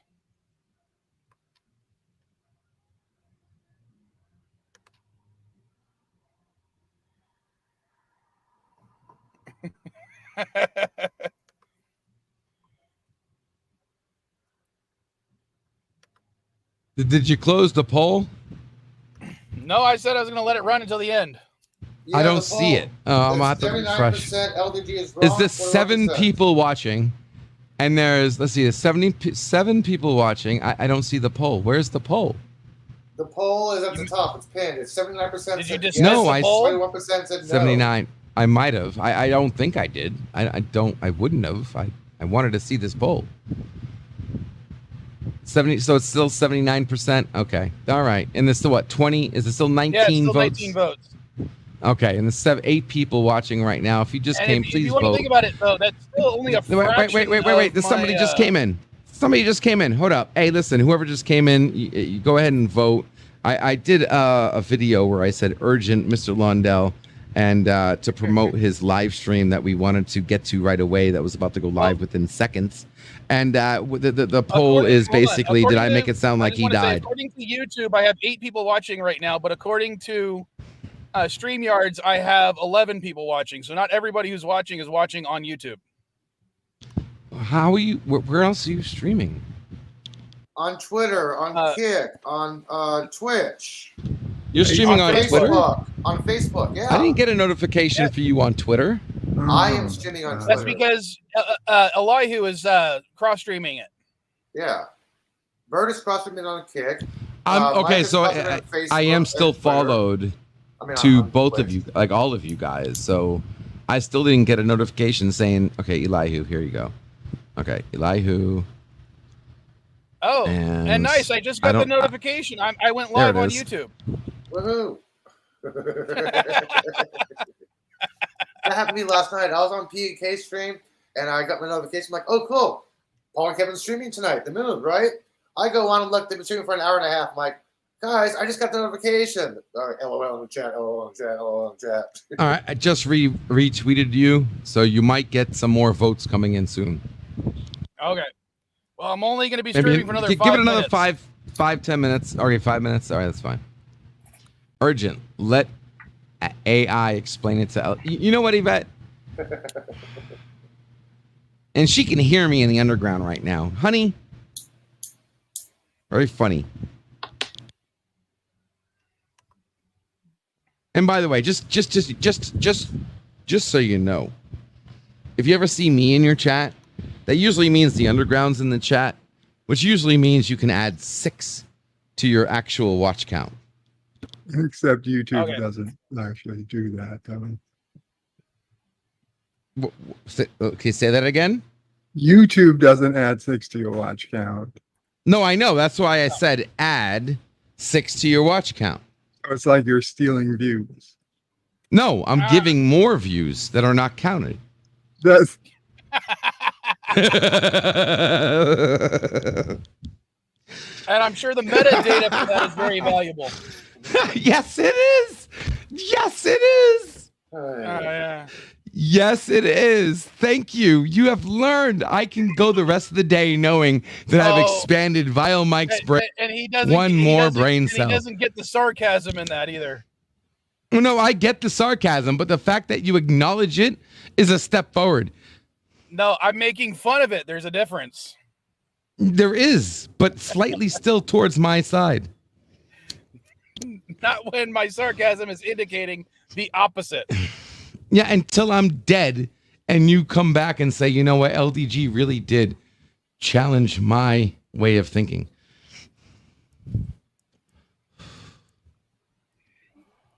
Then it comes back. So whether it happens now or then, it doesn't matter.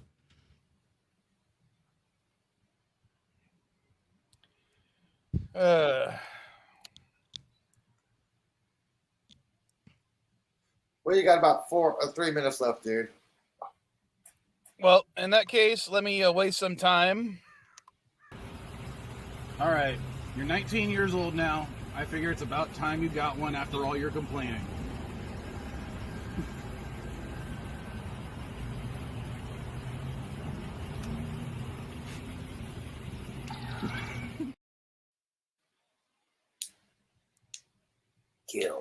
Kill.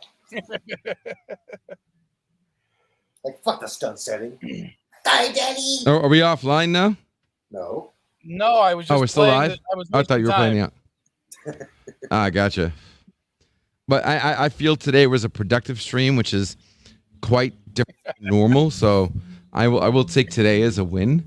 And thank you guys. I do appreciate it. Seriously. You don't have to close the stream now. I just want to make sure I get the thank yous out because I know there's a couple people right now laughing. Yeah. Yeah, was LDG wrong? 79% 100% yes. laughing with you, not at you. It's still at 79 yes. Yeah, wrong, that's dude. important. Yes. That's a big change.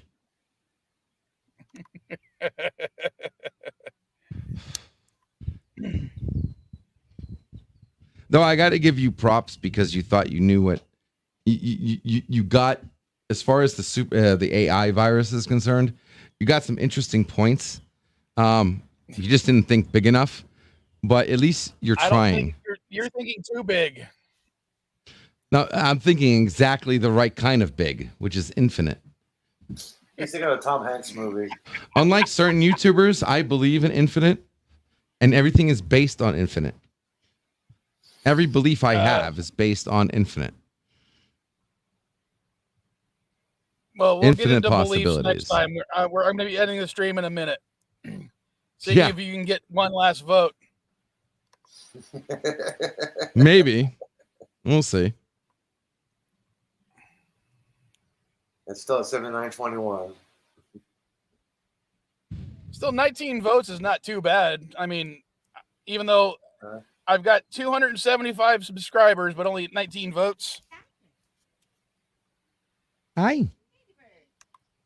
I definitely need more people subscribing to the channel.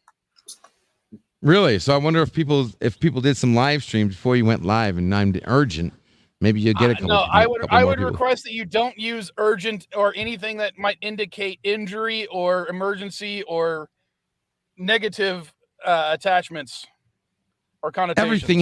Everything has a negative attachment to it. There's not one thing that can be either perceived positively or negatively. Love. Awesome.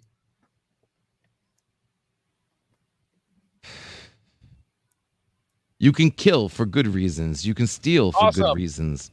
You can give charitably for bad reasons. Hey, I got another fucking text message, and it's 3 hours, dude. All right. Bird's going live in half hour. I'll catch you guys next week. I'll try to swing by just to say hi on your stream, Bird. Thanks. Later, folks. Later, folks.